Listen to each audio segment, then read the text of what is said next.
শক্তি ভাই এসি একটা কিনে দিতে হবে। নয়েজ আসছে কার থেকে জানো? বেশ নয়েজ আসছে। প্রস্তুত।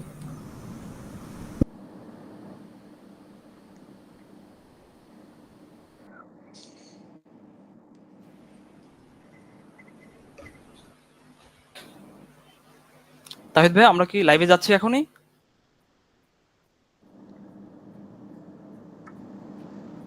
তাহিদ ভাই, আমরা কি লাইভে গিয়েছি?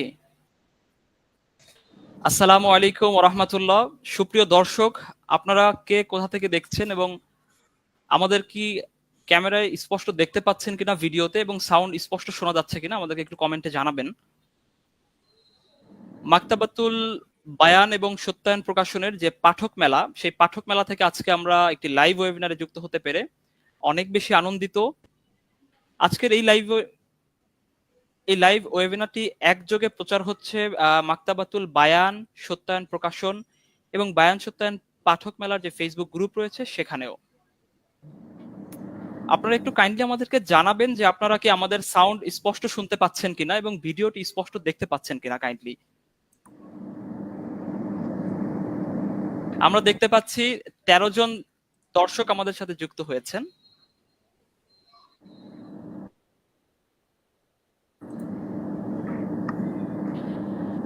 আমরা ঠিক দর্শকদের কমেন্টের অপেক্ষায় আছি। আপনারা কি লাইভটি স্পষ্ট দেখতে পাচ্ছেন কিনা এবং শুনতে পাচ্ছেন কিনা আমাদেরকে একটু জানাবেন। বায়ান সত্যায়ন পাঠক মেলা আজকে একটি খুবই গুরুত্বপূর্ণ টপিক নিয়ে আপনাদের সামনে উপস্থিত হয়েছে এবং খুবই জরুরি একটি প্রতিযোগিতা, যেই বিষয়টি আমাদের সমাজে প্রচুর পরিমাণে প্রচলন করার দাবি রাখে। এরকম একটি প্রতিযোগিতা আমরা পাঠক মেলার পক্ষ থেকে আয়োজন করেছি। সেই পাঠক মেলার মসজিদ ভাবনা, আপনারা জানেন মসজিদ ভাবনা এক এই প্রোগ্রামের প্রতিযোগিতার ফলাফল আমরা আজকে ঘোষণা করব এবং একই সাথে আমাদের সাথে যুক্ত হয়েছেন দুজন সম্মানিত আলোচক, সম্মানিত অতিথি। তারা আমাদের সাথে কথা বলবেন মসজিদের ইতিহাস, বাংলাদেশে মসজিদের ইতিহাস এবং বাংলাদেশের প্রেক্ষাপটে সমাজ, সংস্কৃতি এবং ব্যক্তিগত জীবনে মসজিদের প্রভাব ঠিক কতখানি জুড়ে আছে। এবং একই সাথে আমাদের অতিথিবৃন্দ আরো আলোচনা করবেন একটি জীবন্ত মসজিদ, একটি কর্মমুখর প্রভাব সৃষ্টিকারী মসজিদ তৈরি করতে গড়ার ক্ষেত্রে কোন বিষয়গুলো আমাদের মাথায় রাখতে হবে এবং কিভাবে আমরা একটি জীবন্ত মসজিদ গড়ে তুলতে পারি। আমরা দেখতে পাচ্ছি যে এমডি মঈনুদ্দিন চৌধুরী সাকিব ভাই তিনি আমাদেরকে জানিয়েছেন যে আমাদের লাইভটি স্পষ্ট শোনা যাচ্ছে এবং আশা করছি সকলে দেখতেও পাচ্ছেন। আমরা আজকের এই লাইভটি অনেক বেশি লম্বা করব যে এমন না, আমরা খুবই প্রিসাইজড ওয়েতে, আমরা খুবই ইনফরমেটিভ কিছু আলোচনা আপনাদের সামনে নিয়ে উপস্থিত হয়েছি। আমরা খুব বেশি অতিরিক্ত কথায় আমাদের লাইভ যাবে না, আমরা খুবই প্রিসাইজড, আবারও বলছি একদমই যেই কথাগুলো না বললেই নয় এরকম একটি লাইভ নিয়ে আমরা আছে, এরকম কথাগুলো নিয়ে আজকে আমাদের লাইভটি। আশা করছি আমাদের লাইভটি আপনারা যথেষ্ট উপভোগ করবেন। আমাদের লং ডিসকাশন করার কোনো ইচ্ছা আমাদের নেই, আমরা শুধু প্রয়োজনের মধ্যে থেকেই কথাগুলো বলবো ইনশাআল্লাহ। বায়ান সত্যায়ন পাঠক মেলা মসজিদ ভাবনার মতো একটি বিষয়কে আমাদের পাঠক সমাজে এবং আমাদের বাংলাদেশের প্রেক্ষাপটে একটি প্রতিযোগিতার আয়োজন করেছে। এই বিষয়টি নিয়ে অনেকের মধ্যেই প্রশ্ন থাকতে পারে যে মাকতাবাতুল বায়ান এবং সত্যায়ন প্রকাশনীর যে পাঠক মেলা, এই পাঠক মেলা মসজিদ ভাবনার মতো একটি টপিক নিয়ে কেন কথা বলছে, এরকম প্রশ্ন অনেকেরই থাকতে পারে। তো আমরা একটু স্পষ্ট করতে চাই এই বিষয়টি। মসজিদ ভাবনা আমাদের সমাজের জন্য, আমাদের দিনের জন্য খুবই গুরুত্বপূর্ণ একটি বিষয় এবং এ নিয়ে আলোচনা করা অনেক বেশি জরুরি। আমি যদি আপনাদের কাছে একটু এই বিষয়টা স্পষ্ট করতে চাই, রাসূল সাল্লাল্লাহু আলাইহি ওয়াসাল্লাম মক্কা থেকে মদিনায় হিজরতের পরে পথিমধ্যে কিন্তু তিনি মসজিদে কুবা নামে একটি মসজিদ স্থাপন করেছিলেন এবং মসজিদে নববী প্রতিষ্ঠা করেছিলেন মদিনায় এসেই। এবং এই মসজিদের নববীকে কেন্দ্র করেই মদিনার মানুষের জীবন, তাদের জীবন প্রবাহ সবকিছু নিয়ন্ত্রিত হয়েছে। আমরা দেখতে পেয়েছি আজানের সময় মসজিদে সবাই চলে এসেছে তাদের ব্যবসা বা সব কার্যক্রম বন্ধ রেখে। তো মসজিদ আসলে এতটাই গুরুত্বপূর্ণ যেটি সমাজে ব্যাপকভাবে প্রভাব ফেলে। আমরা জানি যে মসজিদ নববী থেকেই প্রপার লিডারশিপের মাধ্যমে এবং মসজিদ নববী থেকেই কিন্তু আমরা একটা সময় মদিনাকে ইসলামী রাষ্ট্র হিসেবে দেখতে পেরেছি। এবং আমি যদি একটু এখন ইতিহাসের ভালো পার্টটি বলেছি, এখন যদি ইতিহাসের একটু অন্ধকার বিষয় নিয়ে আপনাদের সামনে আলোচনা করি বা ছোট্ট একটু লাইন বলি, সেটি হচ্ছে যে মসজিদের যেমন সমৃদ্ধ ইতিহাস আছে, তেমনি কিন্তু মসজিদের কিছু বেদনা বিধুর অধ্যায়ও আমাদের কাছে আছে। আমরা দেখতে পাই আমাদের খুবই আহত করে মসজিদুল আকসার ইতিহাস, মসজিদুল আকসার ঘটনাগুলো আমাদেরকে নিদারুণ দুঃখে দুঃখিত করে। এবং আমরা আরো জানি আন্দালুসিয়ার মসজিদে কুর্তুবা, যাকে এখন কর্ডোভা মসজিদ বা কর্ডোভা বলে, সেই মসজিদে কর্ডোভাও কিন্তু এখন আমাদের মুসলমানদের হাতে নেই। সেখানে এখন ঝুলছে ক্রুশ, ঝুলছে অন্য ধর্মের বিভিন্ন বিষয়। তো আল্লামা ইকবাল রহিমাহুল্লাহ এই মসজিদে প্রবেশ করেছিলেন এবং তিনি সেখানে বসে কিছু কবিতা লিখেছিলেন এবং খুব ইন্টারেস্টিং একটি ঘটনা আছে। আমরা এই বিষয়টি আলোচনার মধ্যে ইনশাল্লাহ আমাদের আলোচক বৃন্দের মধ্য থেকে শুনবো। আমরা কথা বাড়াবো না। আমরা দেখতে পাচ্ছি যে আমাদের সাথে এই মুহূর্তে 26 জন যুক্ত হয়েছেন এবং আমাদেরকে কমেন্ট করে জানাচ্ছেন যে আপনারা প্রপারলি দেখতে পাচ্ছেন। আমরা এখন মূল আলোচনা পর্বে চলে যাচ্ছি। তার আগে আমরা পরিচয় করে দিতে চাই আমাদের আজকের এই অনুষ্ঠানের এই লাইভ ওয়েবিনারের খুবই স্পেশাল গেস্ট, আমাদের মাক্তাবাতুল বায়ান প্রকাশনীর এবং সত্যায়ন প্রকাশনীর যেই বইগুলো পাঠকরা পড়ে বেশ মুগ্ধ হন, যেই বইগুলো আপনাদের হাতে পৌঁছায়, এই সবগুলো বই আসতে গিয়ে বিশাল এক কর্মযজ্ঞ কিন্তু পার করতে হয়। এই কর্মযজ্ঞে প্রপার লিডারশিপ এবং ম্যানেজমেন্টের মাধ্যমে, একটি দক্ষ নেতৃত্বের মাধ্যমে যিনি আপনাদের কাছে এই বইগুলো পাঠকদের হাতে হাতে পৌঁছে দেন, আমাদের সাথে যুক্ত রয়েছেন সেই মানুষটি। আমরা স্বাগত জানাচ্ছি আমাদের আজকের এই লাইভ ওয়েবিনারে মুহতারাম ইসমাইল হুসাইন, চেয়ারম্যান বায়ান সত্যায়ন পরিবার। আসসালামু আলাইকুম মুহতারাম, আপনি কেমন আছেন এবং লাইভে এসে আপনি কেমন অনুভব করছেন? ওয়ালাইকুম আসসালাম রহমতুল্লাহ। আলহামদুলিল্লাহ, মসজিদ ভাবনার মতো একটি গুরুত্বপূর্ণ ওয়েবিনারে আসতে পেরে অনেক ভালো লাগছে আলহামদুলিল্লাহ। দর্শকদেরও আমরা অভিনন্দন জানাচ্ছি, মোবারকবাদ জানাচ্ছি আমাদের সাথে সঙ্গ দেওয়ার জন্য। জাযাকাল্লাহু খাইরান মুহতারাম। এবং আমাদের সাথে আরো যুক্ত হয়েছেন একজন সফল ইনফ্লুয়েন্সার এবং আমাদের তরুণ সমাজের চিন্তায় ভাবনায় বেশ ভালো রকম ভাবে প্রভাব ফেলছেন যেই মানুষটি, আমাদের চিন্তার বিনির্মাণে খুবই দক্ষ হাতে যিনি কাজ করে যাচ্ছেন, আমাদের সম্মানিত মুহতারাম ডাক্তার শামসুল আরিফিন শক্তি। মুহতারাম ডাক্তার শামসুল আরিফিন শক্তি, আমরা পাঠক মেলার আজকের এই লাইভ ওয়েবিনারে আপনাকে স্বাগত জানাচ্ছি। মুহতারাম আমাদের সাথে খুবই অল্প সময়ের মধ্যেই যুক্ত হবেন আবারও, তিনি আমাদের সাথে একটু সময় পরে আমাদের সাথে আবার যুক্ত হবেন ইনশাআল্লাহ। আমরা ঠিক এই মুহূর্তেই চলে যাচ্ছি আমাদের মূল ডিসকাশনে, মূল আলোচনায়। একটি বিষয় পাঠকদের সাথে আগে আমি একটু আলাপ করে নিতে চাই, মসজিদ ভাবনা প্রোগ্রামটি নিয়ে আপনাদের কোনো প্রশ্ন আছে কিনা? আপনারা কিন্তু এই প্রশ্নগুলো আমাদের কমেন্ট সেকশনে করতে পারেন। আমরা আশা করছি যে মসজিদ নিয়ে বা মসজিদের ইতিহাস নিয়ে বা মসজিদের সংস্কৃতি নিয়ে কোনো স্পেসিফিক কোশ্চেন আপনাদের কাছে থাকলে আমরা এই কোশ্চেনগুলো আমাদের অতিথিদের কাছে ছুড়ে দিব। আশা করছি এখান থেকে প্রপার কোনো উত্তর আপনাদের কাছে চলে আসবে। আমরা ঠিক এই মুহূর্তে মুহতারাম ইসমাইল হুসাইন আপনার কাছে যেতে যাচ্ছি। মুহতারাম, আপনি কি আমাদেরকে এই বিষয়টি একটু বলবেন যে আমরা কথা বলছি মসজিদ ভাবনা নিয়ে এবং বলছি যে বাংলাদেশে মসজিদের ইতিহাস নিয়ে। বাংলাদেশে মসজিদের ইতিহাস নিয়ে কথা বলতে গেলে অবশ্যই বাংলাদেশে মসজিদ ঠিক কত সাল থেকে আমরা পাচ্ছি বা মসজিদের গোড়ার ইতিহাসগুলো আমরা জানতে চাই। তো আপনি কি আমাদেরকে একটু জানাবেন যে মসজিদুন নববী মদিনায় প্রতিষ্ঠার ঠিক কত সময় পর পরই বা কত কাছাকাছি সময়ে বাংলাদেশে আমরা মসজিদে দেখা পাই এবং বাংলাদেশও মসজিদের যুগে প্রবেশ করার সৌভাগ্য অর্জন করে? মুহতারাম, আমাদেরকে একটু জানাবেন বিষয়টি। জি, ধন্যবাদ ওসমান মৃধা একটা গুরুত্বপূর্ণ প্রশ্ন করার জন্য। আসলে ইসলামের মসজিদ ভাবনা বা ইসলামে মসজিদের অবস্থান, এর আলোচনাটিকে সামগ্রিক আলোচনা। আমরা শুধু বাংলাদেশ কে বিচ্ছিন্ন করে, বাংলাদেশকে আলাদা করে আসলে আলোচনাটি সামনে আগানোটা একটু কঠিন। ইসলামের যেই ঢেউ উঠেছিল সেটা উঠেছিল আরবে, তো সেই ঢেউ ছড়িয়ে পড়েছিল সারা বিশ্বে এবং সেটি খুব অল্প সময়ের মধ্যেই সারা বিশ্বে সেই জাগরণটি শুরু হয়। তো আমরা দেখি যে রাসূল ইসলাম যখন জীবিত ছিলেন তখনই চায়না পর্যন্ত ইসলাম চলে এসেছিল এবং সেটি খুব অল্প সময়ের মধ্যেই যখন আবিসিনিয়া হিজরত করেন, প্রথম হিজরত যখন করেন আবিসিনিয়াতে একটি কাফেলা, সাহাবা ইকরামদের একটি কাফেলা, সেখান থেকে বাদশাহ নাজ্জাশীর একটি জাহাজ উপঢৌকন পেয়ে সাহাবী আবি ওয়াক্কাস রাদিয়াল্লাহু আনহু চীনে চলে আসেন। চীনের একটি খুব পরিচিত বন্দর রয়েছে, ক্যান্টন নামে একটি বন্দর, যেখানে তিনি অবস্থান করেন। তারপর সেখানে একটি মসজিদ বিনির্মাণ করেন, কারণ মুসলিমদের আসলে প্রথম পরিচয় হচ্ছে তারা যেখানে যায় সেখানে একটি মসজিদ গোড়াপত্তন করেন। এটি মুসলিমদের সংস্কৃতির অংশ, এটি মুসলিমদের পরিচয়ের অংশ। তো সেই ক্যান্টন, এই যে বন্দরটি চীনে রয়েছে, সেখানে তিনি ক্যাংটা মসজিদ নামে একটি মসজিদ তিনি স্থাপন করেন। বিষয়টি এরকম নয় যে তিনি সেটি 1400 বছর আগে বা প্রায় 1450 বছর আগে বা 1440 বছর আগে স্থাপন করেছেন, আজকে সেই মসজিদটি নেই, বিষয়টা এরকম না।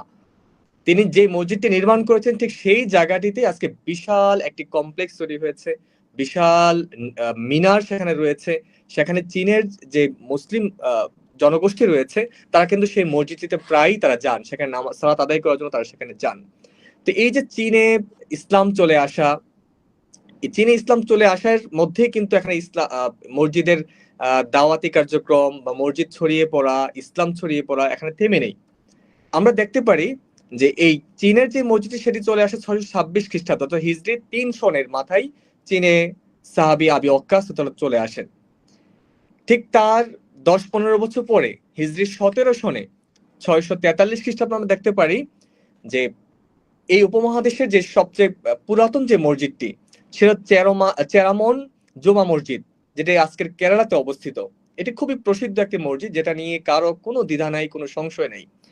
তো আমরা দেখতে পারি যে আমাদের পার্শ্ববর্তী দেশ ইন্ডিয়াতেও কিন্তু এই মসজিদটি চলে আসে রাসূল সাল্লাল্লাহু আলাইহি সাল্লাম ইন্তেকালের 7 বছরের মাথায়। তাহলে ইসলাম খুব দ্রুতই স্প্রেড করছিল, খুব দ্রুত ছড়িয়ে পড়ছিল। আর যেখানে ইসলাম যাচ্ছিল সেখানেই মসজিদের একটি ইতিহাস তৈরি হচ্ছিল, সেখানে মসজিদ বিনির্মাণ হচ্ছিল। এখন প্রশ্ন আসতে পারে যে আসলে এই কেন চায়নাতে চলে আসলো, ইন্ডিয়ায় চলে আসলো, এটা কি শুধু দাওয়াতি কাজের মাধ্যমে নাকি আরো অন্যান্য কোনো কারণ রয়েছে? জি, দাওয়াতি কাজ তো অবশ্যই, যে ইসলামকে ছড়িয়ে দেওয়ার জন্য সাহাবায়ে কেরাম সারা বিশ্বে ছড়িয়ে পড়েছেন। তার সাথে সাথে মুসলিমরা যখন বাণিজ্য করতো তখনও কিন্তু তারা বিভিন্ন দাওয়াতি কাজের অংশ নিতেন। সেই দিক থেকে আমরা খেয়াল করি, সেটাও দেখবো যে সেই মাধ্যমেও কিন্তু ইসলামের প্রচার বা মসজিদ নিয়ে কাজ করার যে মাধ্যমটি সেটাও কিন্তু হয়েছিল। যে আরব থেকে চীনের যে ব্যবসাটি ছিল, সিল্কের যে ব্যবসা ছিল, সেই সিল্কের ব্যবসার নামকরণ করে কিন্তু একটা রোডের নামও হয়, যে নৌ পথে যে একটা রোডের নাম হয়ে যায় সিল্ক রোড, যেটা আপনারা আজকে দেখতে পাবেন। এটা ইতিহাসের বিভিন্ন মানচিত্রে দেখা যায় যে আরব থেকে কিভাবে চীনে আসতো।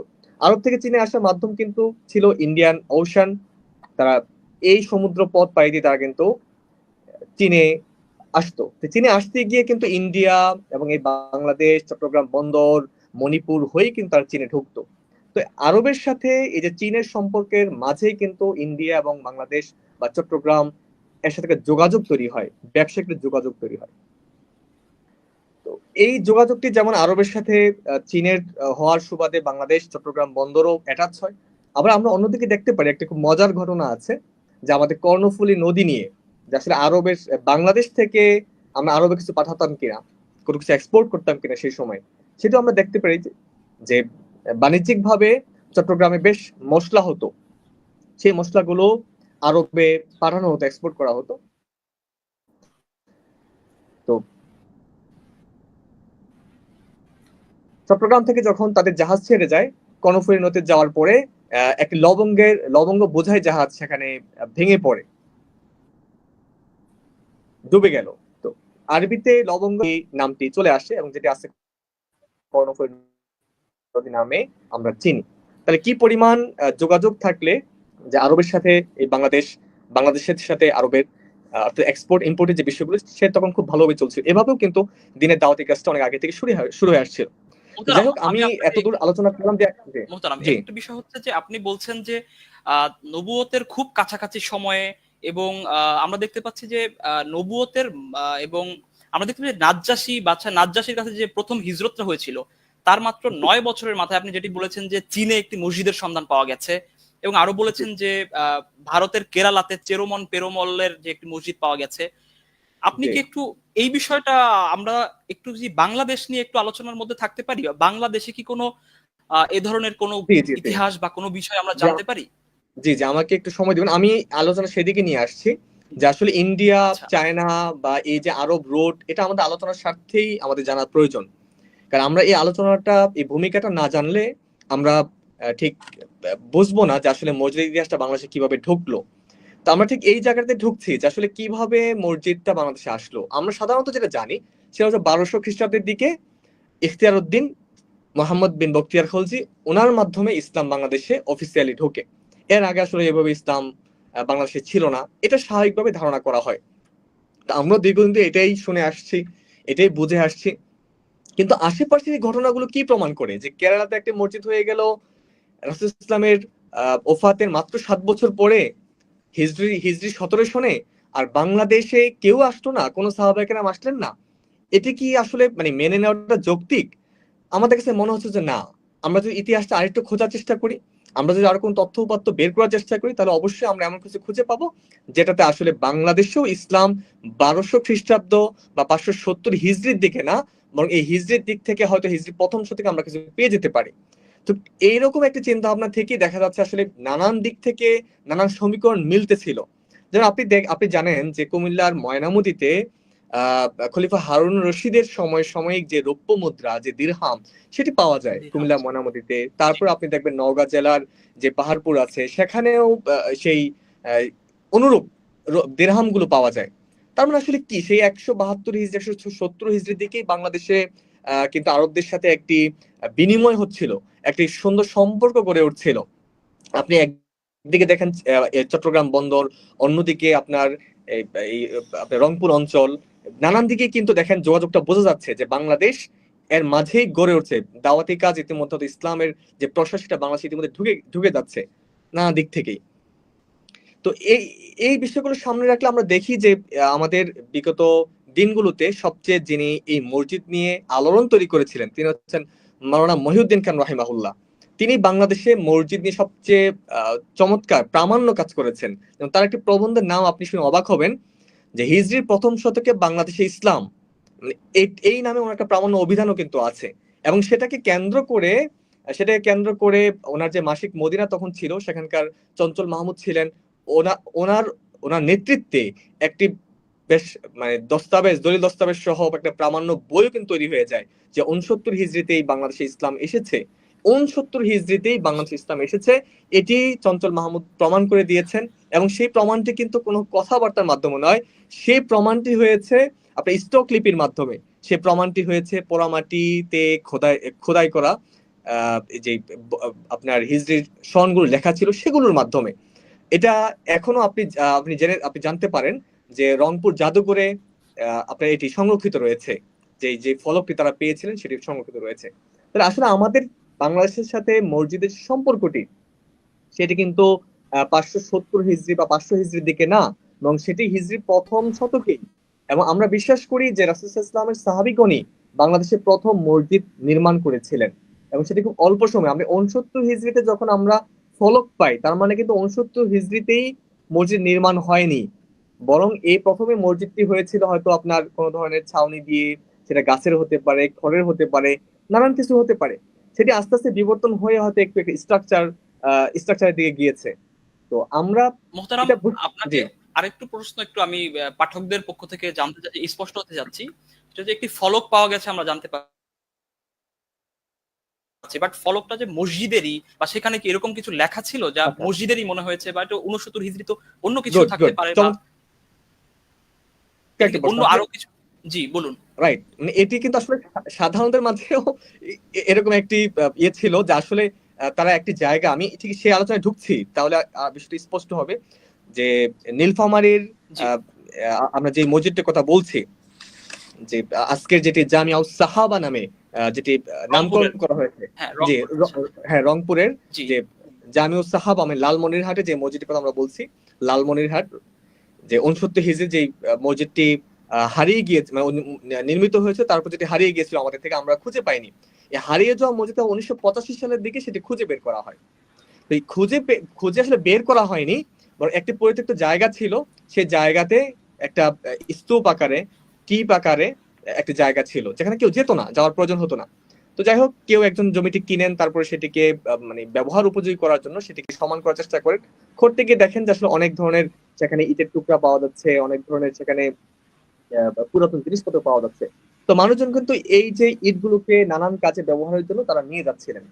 তো তারা মনে করছেন হয়তো এখানে কোনো মন্দির টন্দির ছিল, এরকম কিছু হবে, কারণ সেখানে আসলে একটা মসজিদ যে আছে সেটি মানে মানুষের স্মৃতি থেকে চলে গিয়েছিল, কারণ দীর্ঘদিন সেখানে আর নামাজ হচ্ছে না। সেটাই আমরা তো জানি যে এদেশে অনেক মন্দিরের অনেক ধ্বংসাবশেষের ব্যাপারে অনেক গবেষণা আমরা দেখি, আমাদের অনেক জায়গায় মন্দির নিয়ে অনেক আলোচনা হয়, এটা স্বাভাবিক। জি রাইট, সাধারণ মানুষ এটাই ধরে নিয়েছেন যেটা হয়তো মন্দিরের কোনো ধ্বংসাবশেষ।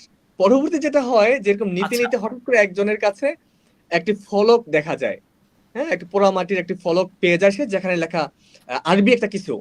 তো এই আরবি একটা কিছুকে সে ওই এলাকার অন্য যে মসজিদ আশেপাশের সেখানকার ইমাম সাহেবকে দেখানো হয়, মুরব্বীদেরকে দেখানো, যেটা কি, তারা বলে যে এটা তো আরবি লেখা। এবং শুধু আরবি লেখা 69 হিজরি বিষয় এটাই না, এখনো আপনি দেখতে পারবেন যে এটা আরবিতে আহ, যে সিত্তা তিসা এবং হা সব স্পষ্ট আকারে এখনো লেখা আছে। শুধু এটাও প্রমাণ করে না যে এটা মসজিদেরই, এটাকে প্রমাণ করার জন্য আরো কিছু আলহামদুলিল্লাহ সাথে পাওয়া যায়। সেটা হলো কালিমে তাইয়্যিবা, লা ইলাহা ইল্লাল্লাহ মুহাম্মাদুর রাসূলুল্লাহ। এটিও কিন্তু আপনার খোদিত একটি পোড়ামাটির ফলক পাওয়া যায়। তো এটি স্পষ্টভাবে প্রমাণ করে যেটি মসজিদ, আমাদের মসজিদে এই কালচারটি এখনো বিদ্যমান। আপনি যে কোনো মসজিদে ঢুকলেই দেখবেন যে লা ইলাহা ইল্লাল্লাহ মুহাম্মাদুর রাসূলুল্লাহ সেটি মসজিদের উপরে লেখা থাকে। তাই সেটার সাথে কিন্তু এই যে আমরা যে কালচারালি অনেক পুরাতন, আমরা যে সেই 69 হিজরি বা সেই 50 হিজরিকে অনুসরণ করছি, আজকের মসজিদগুলো কিন্তু সেই সাক্ষ্যটা দেয়। হ্যাঁ, তো আমরা আলহামদুলিল্লাহ এই জায়গা থেকে আমরা বলছি যে এটি অবশ্যই মসজিদের, এই 69 হিজরির বিষয়টি অবশ্যই এটা আমাদের মসজিদের। এবং সেটি এবং আপনি এটাও জানবেন যে এই জায়গাটিকে 1985 সালের আগে বা আপনার 18 সালের দিকে এই নামকরণটি যেটা হতো সেটা মসজিদের আরা। তো মসজিদের আরা, এই জায়গাটি আসলে এটা আহ, অনেকে বলে থাকেন যে মসজিদের আরা, আরা হচ্ছে আপনার কোনো আপনার এলাকা মহল্লা এটা বোঝানো হয়, বা কোনো ঝোপঝাড় এলাকা সেগুলো বোঝানো হয়। মসজিদ এটা কেন আসলো? তো এটা যেহেতু অনেক প্রাচীন একটা মসজিদ ছিল, স্বাভাবিকভাবে উচ্চারণের স্বার্থে অপভ্রংশ হওয়ার কারণে, নানান বিবর্তনের কারণে আসলে শব্দগুলো পরিবর্তন হতে থাকে। তো মসজিদ থেকে মস্ক চলে আসছে, এটাও বলা হয়ে থাকে। এবং এটা খুব শক্তিশালী একটি জায়গা যে আসলে, যে সেখানে এবং আজকে আমরা যদি দেখতে পারি জামিউ সাহাবা, যে সাহাবি মসজিদ, বাংলাদেশে সাহাবিরা মসজিদ নির্মাণ করেছেন 69 হিজরিতে। এই বিষয়টি আজকে আর সংশয়ের কোনো বিষয় নেই, এই বিষয়টি আজকে কল্পনার কোনো বিষয় নেই। কারণ এই বিষয়টি ইতিমধ্যে প্রমাণিত হয়েছে, নানান মাধ্যমে প্রমাণিত হয়েছে। এখানে আন্তর্জাতিক মিডিয়া এসেছে, আল জাজিরা থেকে শুরু করে জাতীয় মিডিয়া, দৈনিক পত্রিকাগুলো থেকে শুরু করে নানান সভা সেমিনার, এবং আপনার এর আগের যে সরকার ছিল সেই সরকার সেখানে গিয়েছিলেন এবং সেটিকে পুনর্নির্মাণের ব্যাপারে ওয়াদা দিয়েছিলেন। অর্থাৎ নানান কাজ কিন্তু সেটা নিয়ে হয়েছে। এবং আপনি জানেন যে ফলকটি কিন্তু প্রথমে যে জমির মালিক তার কাছে ছিল, সেখান থেকে ইউএনের কাছে গিয়েছে, সেখান থেকে ডিসির কাছে গিয়েছে, সেখান থেকে কিন্তু রংপুর জাদুঘর এখন স্থান পেয়েছে। তার মানে বিষয়টি মানে কিছুটা হলেও আলহামদুলিল্লাহ আমরা ব্যাকগ্রাউন্ড খুঁজে পাচ্ছি যে আসলে সাহাবীরা আমাদের দেশে আগমন করেছিলেন। এবং খুব আর্লি এইজেই ইসলামের যখন আরবে ঢেউ উঠেছিল, সেই ঢেউয়ের কিন্তু আমরা খুব দূরে ছিলাম না, আমরা খুব কাছাকাছি সময়ে এই আরবের যে মসজিদ, ইসলামের যে মসজিদ যে সংস্কৃতি, সেটির দ্বারা আমরাও প্রভাবিত হয়েছিলাম। বাংলাদেশেও সেই মসজিদ সাহাবে কেরাম রাদিয়াল্লাহু তাআলা আনহুম তৈরি করেছিলেন।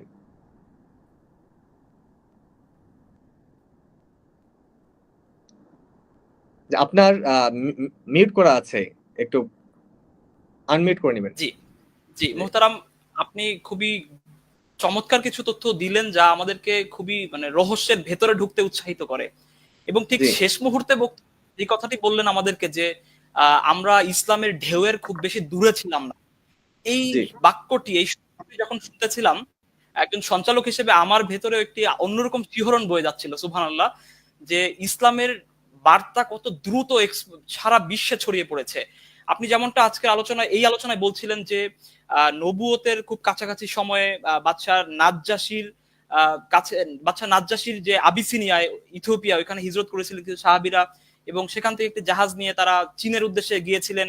এবং পথিমধ্যে আপনি যেটি বলেছেন যে ধারণা করছেন যে পথিমধ্যে তারা ব্যবসায়িক উদ্দেশ্যে এবং ব্যবসায়িক কাজে এইসব জায়গাগুলোতে নোঙর করেছেন এবং সেখানে দিনের দাওয়াত দিয়েছেন, এবং এখানে অনেক মানুষকে তারা ইসলাম ধর্মে দীক্ষিত করেছেন। এবং এই মসজিদ, যেটি 69 হিজরির মসজিদ, আপনি যেই বিভিন্ন প্রমাণ সাপেক্ষে আপনি বললেন, এই মসজিদটি আমাদের সেই 69 হিজরির, এবং এটি আমাদেরকে এখন রংপুর জাদুঘরে রয়েছে। খুবই চমৎকার। এবং এই তথ্যটি জানার পরে মানে অন্যরকম একটি অনুভূতি কাজ করছে আমাদের মধ্যে। মোহতারাম, আপনি কি আরেকটু বিষয় আমাদেরকে একটু স্পষ্ট করবেন? আপনি বলছেন যে, অবশ্য আপনি এটা স্পষ্ট করেছেন কিছুটা, আরেকটু কি একটু বলবেন কিনা যে আমরা বলছি যে রংপুর এলাকাতে এই মসজিদটি পাওয়া গেছে, তো রংপুরে একটি মসজিদ পাওয়া গেলে আশেপাশে কি আর একটি বিচ্ছিন্ন ঘটনা মনে হচ্ছে কেমন যেন, যে একটি মসজিদ পাওয়া গেছে, আশেপাশে কি এই ধরনের আর কোনো স্থাপনা বা আর কিছু এরকম দেখার সৌভাগ্য আমাদের হয়েছে বা খুঁজে পাওয়ার সম্ভব হয়েছে? রাইট, আলহামদুলিল্লাহ, এটা একটা চমৎকার বিষয় যে আসলে সংশয় চলে আসতে পারে যে হুট করে রংপুর এলাকাতে কেন একটি মসজিদ পাওয়া যাবে। যদি মসজিদ থাকেই, সাহাবায়ে কেরাম জি, যদি কাজ করেই থাকেন, তাহলে কেন আশেপাশে আর মসজিদ পাওয়া যাবে না? এটা একটা অত্যন্ত জি, গুরুত্বপূর্ণ প্রশ্ন। আলহামদুলিল্লাহ, আমরা যে দাবি করছি এটাও এটাও একটা কারণ যে আশেপাশে অসংখ্য প্রমাণ পাওয়া যাচ্ছে। তো সেই প্রমাণগুলো হয়তো কিছু আমরা পেয়েছি, যেটি আল্লাহ সুবহানাহু ওয়া তাআলা আমাদেরকে দেখাতে চেয়েছেন সেগুলো রয়েছে। কিন্তু যেগুলো মানে এরকম অসংখ্য নিদর্শন হারিয়ে গিয়েছে যত্নের অভাবে, যে সংরক্ষণের অভাবে অনেক বিষয় হারিয়ে গেছে। তারপর আমরা যেগুলো খুঁজে পাই, এগুলি যথেষ্ট আসলে আমাদের এই উপমহাদেশে বা আমাদের বাংলাদেশে ইসলামের আগমনের যেই সময়টুকু সেটি বোঝার জন্য এটা যথেষ্ট। আমি বলেছিলাম আপনাকে যে ৬৯ হিজরিতে সাহাবী মসজিদ, যেটি রংপুর লালমনিরহাটে এখন মানে ইতিমধ্যে বিশাল এক কমপ্লেক্স তৈরি হয়েছে। ঠিক আপনি ৬৯ হিজরির পরে আমরা তার কিছুদিন পরে দেখে ১১৩ হিজরির দিকে, ৭৩৪ খ্রিস্টাব্দে ১১৩ হিজরির দিকে আপনি দেখবেন যে রংপুরের পীরগঞ্জ উপজেলায় সেখানে একটা প্রাচীন একটি মসজিদ পাওয়া যায়, এবং সেই মসজিদটিও কিন্তু আহ, একেবারে স্বীকৃত। সেই মসজিদটি নিয়ে কারো কোনো দ্বন্দ্ব নেই। এরপর আপনি দেখবেন যে ১২৩ হিজরিতে রংপুর নীলফামারীর পোর গ্রামেও একটি মসজিদের শিলালিপি পাওয়া যায়, ধ্বংসপ্রাপ্ত শিলালিপি সেখানে পাওয়া যায়। তো এই যে ১১৩ হিজরি যে মসজিদটি, সেটা কিন্তু খুব স্পষ্ট আকারে এখনো সেই মসজিদটিতে মানুষ নামাজ পড়তে পারছে, এখনো সালাত আদায় করতে পারছে, যেটি মোগল শাসন আমলে আবার পুনর্বিনির্মাণ হয়েছিল। সেই মসজিদটা কিন্তু স্পষ্ট সেখানেও ১১৩ হিজরি লেখা আছে। মানে এটা এরকম না যে আসলে আমরা হুট করে কোথাও থেকে নিয়ে আসছি, না। রংপুরের পীরগঞ্জ উপজেলায় যে মসজিদটি রয়েছে সেখানেও ১১৩ হিজরি লেখাটি খুব স্পষ্ট ভাবে লেখা আছে। এবং আমরা যেটি বলছিলাম যে লালমনিরহাটে যে মসজিদটি, সেখানেও কিন্তু ৬৯ হিজরিতে খুব স্পষ্ট আকারে লেখা ছিল। তো এই যে দেখেন আপনি রংপুর কেন্দ্রিক, এই যে আপনার লালমনিরহাট, রংপুর, নীলফামারী, এখন হয়তো আমরা অনেক নামে নামকরণ করছি, কিন্তু জায়গা কিন্তু একটাই। একেবারে আপনি মানচিত্র বাংলাদেশের মানচিত্র দেখবেন যে খুব একেবারে জি, কাছাকাছি, একেবারে পাশাপাশি জি জায়গাগুলো মুহতারাম, জি রয়েছে। জাযাকাল্লাহু খাইরান। জি মুহতারাম, আমি ঠিক দীর্ঘ সময় আপনাকে এই মুহূর্তে দিতে পারছি না, আমরা হয়তো পরবর্তী সময় আপনাকে আরো একটু বলার সুযোগ দিব। আমরা এই মুহূর্তে যুক্ত করে নিতে চাচ্ছি আমাদের একজন অন্যতম তরুণ একজন আমাদের তরুণ সমাজের মাঝে যিনি খুবই দারুণভাবে চিন্তা বিনির্মাণে প্রভাব ফেলছেন, একজন লেখক, বিদগ্ধ লেখক, গবেষক, ডাক্তার শামসুল আরেফিন শক্তি। মোহতারাম, মোহতারাম, আপনি কি আমাদেরকে শুনতে পাচ্ছেন এবং আমাদের সাথে এই মুহূর্তে যুক্ত হতে পারছেন?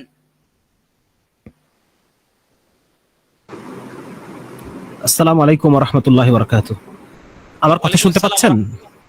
জি মোহতারাম, আমরা শুনতে পাচ্ছি আপনার কথা। আমার কি মানে মাইক্রোফোন থেকে নয়েজ আসছে? একটু কাইন্ডলি জানাবেন। আপনি যখন মাইক্রোফোন কি? কথা বলছেন তখন কোনো নয়েজ আসছে না, মাইক্রোফোন যখন অফ থাকছে বা আপনি পজ নিচ্ছেন তখন কিছুটা নয়েজ আসছে। জি, আচ্ছা, ঠিক আছে, এবং আমি একটু সাউন্ডটা ক্লিয়ার করি। নয়েজের পরিমাণটা একটু বেশি অনেক সময় দেখা, পজটা লং হলে। জি, জি,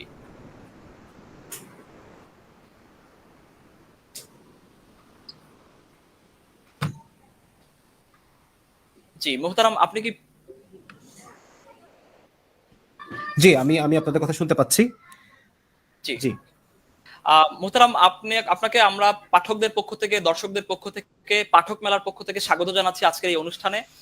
আমরা আপনার কাছ থেকে এমন কিছু তথ্য জানতে চাচ্ছি।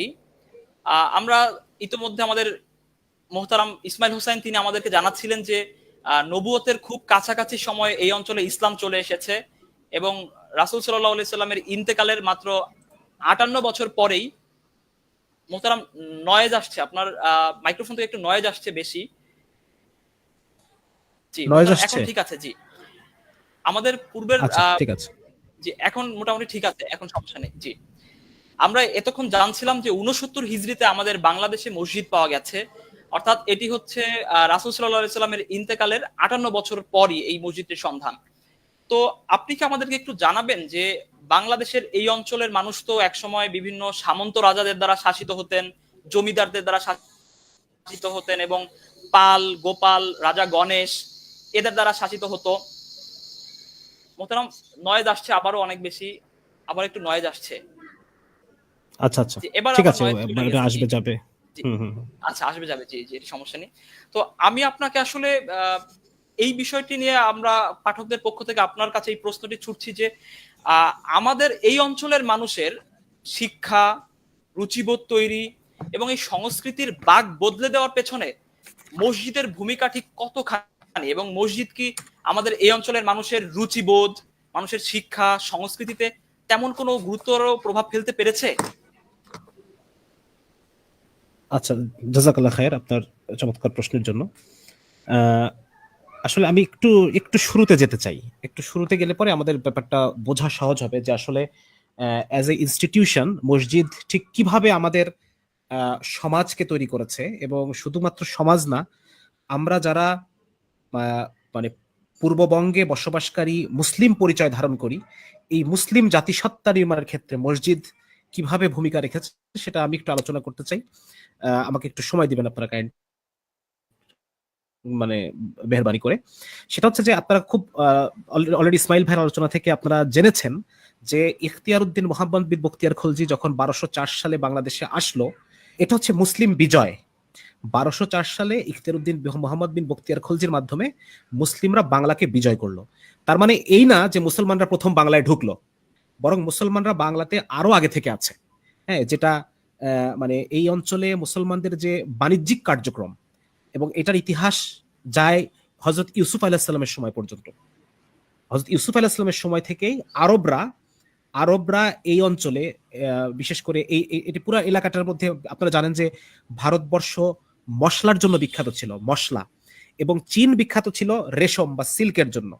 হ্যাঁ, এবং এই পুরা জায়গাটা মানে আরব থেকে শুরু করে নিয়ে ভারত মহাসাগর হয়ে ভারতের পুরা উপকূল ঘেঁষে চীন পর্যন্ত, এই পুরা জায়গাটা, এবং ইন্দোনেশিয়া পর্যন্ত, ইন্দোনেশিয়াতে প্রচুর মশলা হয়। তো এই পুরা যে একটা সমুদ্র পথ, নৌপথ, এই পুরাটা জুড়েই আরবদের বিচরণ ছিল। এবং এই পুরা নৌপথের মধ্যে খুব ইম্পর্টেন্ট একটা কি বলা যায় হারবারিং প্লেস বলি আমরা, বা রেস্টিং প্লেস যেটাই বলি না কেন, সেটা ছিল আমাদের চট্টগ্রাম বন্দরটা। হ্যাঁ, এবং আপনারা জেনে অবাক হবেন যে চট্টগ্রাম শব্দটাও একটা আরবি শব্দ থেকে এসেছে। এই মুহূর্তে আমার এটা মনে পড়তেছে, চট্টগ্রাম শব্দটা মূলত একটা আরবি শব্দ থেকে আসা। তো এবং আরো বিষয় আছে এখানে, মানে নৃতাত্ত্বিক বিশ্লেষণে এসেছে যে চট্টগ্রামের মানুষের জিনের মধ্যে আরবদের জিন রয়েছে। চট্টগ্রামের ভাষার মধ্যে খুব অ্যাবনর্মালি এক্সেসিভ আরবি শব্দ রয়েছে। শুধু তাই না, আপনার মানে নোয়াখালীর মানুষের মধ্যেও, যেহেতু নোয়াখালী এই অঞ্চলে সমুদ্র উপকূলবর্তী এলাকা, নোয়াখালী মানে বা একটু মোহনার মধ্যে ঢুকলেই নোয়াখালী, মানে ওই সময় মানে ইতিহাসটা আমাদেরকে যেটা বলে সেটা হচ্ছে আরবরা বাণিজ্যের কারণে তারা চট্টগ্রাম বন্দর এবং বাংলাদেশের যে মানে মেঘনার মোহনার ভিতর দিয়ে নৌপথে যতদূর পর্যন্ত যাওয়া সম্ভব এই সমস্ত জায়গায় বড় বড় নদী বন্দর ছিল, এবং সেখানেও আরবদের কলোনি ছিল। আরবরা বাণিজ্যিক উপনিবেশ তৈরি করেছিল, এবং সেখানে তারা যেহেতু আরবরা যেহেতু সেই সময় মানে ইসলাম প্রচার যখন হয়েছে তখন আরবরা মুসলিম হয়ে গেছে, এবং মুসলিম হয়ে যাওয়ার কারণে সেখানে যেখানে আরব কলোনি সেখানেই মসজিদ, হ্যাঁ, যেখানে মসজিদ সেখানেই মানে হেদায়েতের একটা কেন্দ্র, ঠিক না? তো যার কারণে আমি যেটা বলতে চাচ্ছি যে বখতিয়ার খলজি আসার অনেক আগে থেকেই এই বাংলাদেশে ইসলামের আলো জ্বলা শুরু হয়েছে। এবং দ্বিতীয় ধাপে এটা হচ্ছে মানে আগে থেকে আরবদের আনাগোনা সেই দিক দিয়ে। আর দ্বিতীয় ধাপে ইসলামের আলো বাংলাদেশে জ্বেলেছেন সুফি যারা ছিলেন, মুসলিম যারা সুফি, মুসলিম দরবেশ, হ্যাঁ, যারা তাসাউফের কাজ করতেন, তাজকিয়ার মেহনত করতেন, সেই সুফিদের হাত ধরে আরেক দফা বাংলাদেশে ইসলাম প্রবেশ করেছে। এবং সুফিরা যারা বাংলাদেশে এসেছে, আমরা কয়েকজনের মাত্র নাম জানি, শাহজালাল রহমতুল্লাহ নাম জানি, কিন্তু শাহজালাল রহমতুল্লাহের আগে আরো অনেক সুফি এসেছেন। আপনারা হয়তো জানেন যে রাজশাহীতে শাহ মখদুম রহিমাহুল্লাহ এবং শাহ মাহিসাওয়ার নামে একজন আছেন বগুড়াতে, হ্যাঁ, শাহ বালখি মাহিসাওয়ার এরকম ওনার নামটা আর কি। তো ওনারা হচ্ছেন শাহজালাল রহমতুল্লাহ আগে। হ্যাঁ, শাহজালাল রহমতুল্লাহ, আমি যদি ভুল না হয়ে থাকি, শাহজালাল রহমতুল্লাহ 1100 সালের দিকে। এবং এখন আমি যাদের নাম বলতেছি, বাবা আদম শহীদ, তারপর হচ্ছে বালখি মাহিসাওয়ার রহিমাহুল্লাহ, তারপর হচ্ছে শাহ মখদুম রহিমাহুল্লাহ, এনারা আরো আগের 1000 সালেরও আরো আগের মানুষ। তো এই সমস্ত জায়গায় তারা মানে ওনারা এসেছেন, এবং ওনারা এসে এখানে তারা খানকা স্থাপন করেছেন। খানকার মধ্যে কয়েকটা পার্ট ছিল। খানকার মধ্যে একটা অংশ ছিল মসজিদ, একটা অংশ ছিল জনসংযোগের জন্য, আরেকটা অংশ ছিল লঙ্গরখানা, আরেকটা অংশ ছিল মাদ্রাসা যেখানে ইলম শিক্ষা দেওয়া হতো। মানে আমি বলতে চাচ্ছি যে তারা যখন বিভিন্ন জায়গায় প্রান্তে তারা ছড়িয়ে গেলেন এবং সেখানেও তারা মসজিদ স্থাপন করলেন। হ্যাঁ, এবং সেই মসজিদটা কেমন ছিল? সেই মসজিদ ছিল মাল্টি ফাংশনাল। আমি এই বিষয়টা সামনে আলোচনা করব যে মসজিদের ভূমিকাটা কেমন ছিল, আর আজকে আমরা যেরকম মসজিদ দেখতে পাই এটাই কি আসলে মসজিদের সেই রূপ কিনা, এটা নিয়ে আমি ইনশাল্লাহ আমার সামনে আলোচনার আশা রাখতেছি। এবং মানে মূল বিষয়টা আমি যেটা বলতে চাই যে আরবদের জি হাত ধরে মোহতারাম। যখন মানে আমাদের যে, আপনারা লক্ষ্য করলে দেখবেন যে আমাদের মানে আমরা বাংলাদেশে যে 18 কোটি মানুষের মধ্যে আমি ধরে নিচ্ছি 16 কোটি বা 17 কোটি মুসলিম আমরা ধরে নিচ্ছি, কথার কথা, বা আরো আরো বেশি হবো, যেহেতু 80 ভাগের বেশি, এখন তো প্রায় 90 এর মতো। তো ধরে নিচ্ছে যে 18 কোটি মুসলিম, 17 কোটি। তো এই দেখেন, এই 17 কোটি মানুষ মুসলমান, যাদের সাথে পুরা পৃথিবীর মুসলিম বিশ্বের আর কোনো সংযোগ নেই, আর কোনো কানেকশন নেই। হ্যাঁ, আমাদের যদি আমরা আমাদের পশ্চিম দিকে দেখি, সেখানে পাকিস্তান পর্যন্ত, কাশ্মীর পর্যন্ত এই অংশে মুসলমান সংখ্যাগরিষ্ঠতা। আবার মাঝখানে আমরা এতটুকু অংশ, আমরা শুধু বাংলাদেশে এতটুকু মুসলমান। আবার দেখা যাচ্ছে দূরে গিয়ে আবার ওইদিকে আপনার মালয়েশিয়া, ইন্দোনেশিয়া, ঠিক আছে না? তো আমরা একটু বিচ্ছিন্ন, আমরা পুরা মুসলিমদের যে ধারাবাহিক ভূখণ্ড, এই ধারাবাহিক ভূখণ্ড থেকে আমরা বিচ্ছিন্ন। তো এইটা কেন? এটা কারণটা হচ্ছে বাংলাদেশে ইসলাম প্রচারটা অন্যান্য এলাকায় ইসলাম প্রচারের মতো হয় নাই। যেভাবে রাসূলুল্লাহ সাল্লাল্লাহু আলাইহি ওয়াসাল্লাম জামাত পাঠিয়েছেন, খোলাফায়ে রাশিদিন জামাত পাঠিয়েছেন, সেখানে তারা মিশর দখল করেছে, তিউনিসিয়া দখল করেছে, মরক্কো দখল করেছে, আন্দালুস দখল হয়েছে। হ্যাঁ, এদিকে যদি আমি আবার বলি যে সিরিয়া দখল হয়েছে, তারপর হচ্ছে যে ট্রান্স অক্সিয়ানা যেটাকে বলা হয়, মাওরা উন নাহার, এই যে মধ্য এশিয়ার দেশগুলো, সেগুলো দখল হয়েছে। আফগানিস্তান মুসলিম আর্মি এসেছে, পাকিস্তান পর্যন্ত মুসলিম আর্মি এসেছে, ঠিক না? তো এই যে একটা মানে এর ফলে যে একটা ব্যাপক সাংস্কৃতিক পরিবর্তন ঘটেছে, আমরা বাংলাদেশের মানুষের সাংস্কৃতিক পরিবর্তনটা এইভাবে ঘটে নাই। আমাদের পরিবর্তন ঘটছে আরব ব্যবসায়ীদের মাধ্যমে, এবং দ্বিতীয় হচ্ছে মুসলিম সুফিদের মাধ্যমে, এবং মূলত মসজিদের মাধ্যমে। আমি ব্যাপারটা বুঝতে পারলাম কিনা, যে মসজিদ হচ্ছে একটা সেন্ট্রাল পয়েন্ট অফ হেদায়া এই এলাকার মানুষের জন্য। তো ভাই যেটা বললেন যে আমাদের জাতিসত্তা বা আমাদের সামাজিক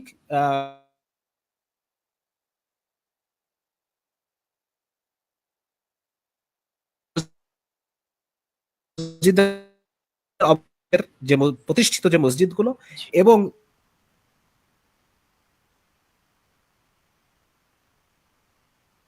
মসজিদ হিসেবে ধরতেছি, ওটা মূলত আমি মসজিদ হিসেবে ধরছি, যেটা মাল্টি ফাংশনাল একটা মসজিদ, মাল্টি ফাংশনাল মসজিদ। এবং এখানে একটা পয়েন্ট আমি বলতে চাই, সেটা হচ্ছে যে বাংলাদেশে আমাদের যে জাতিসত্তা, মানে বাংলা ভাষী মুসলিম, আমরা কিন্তু একটা বাঙালির মধ্যে দুটো অংশ হয়ে গেছে। বাংলা ভাষাভাষী মানুষের মধ্যে একটা অংশ, তারা তাদের সাবেক ধর্মে তারা তো রয়েছে, আর মেজরিটি যারা বাংলা ভাষী, আমরা সাবেক ধর্মকে পরিবর্তন করে আমরা ইসলাম ধর্ম গ্রহণ করেছি। তো ইসলাম ধর্ম গ্রহণ করার পিছনে, মানে আমাদের জাতিসত্তা নির্মাণের পিছনে মূল ভূমিকা ছিল এই মসজিদগুলোর। হ্যাঁ, এই মসজিদগুলোর বলেন বা এটাকে আপনি খানকা বলেন বা মাল্টি ফাংশনাল মসজিদ বলেন, যেটা বলেন না কেন। তো যার কারণে এটা মানে আমাদের অস্তিত্বের সাথে এটা মানে খুব গভীর সম্পর্ক। একটু আপনার কাছে এবার রাখতে চাই। জি জি জি মোহতারাম, বুঝতে পেরেছি। আপনি ঠিক আমাদের এই আলোচনায় ঠিক যেই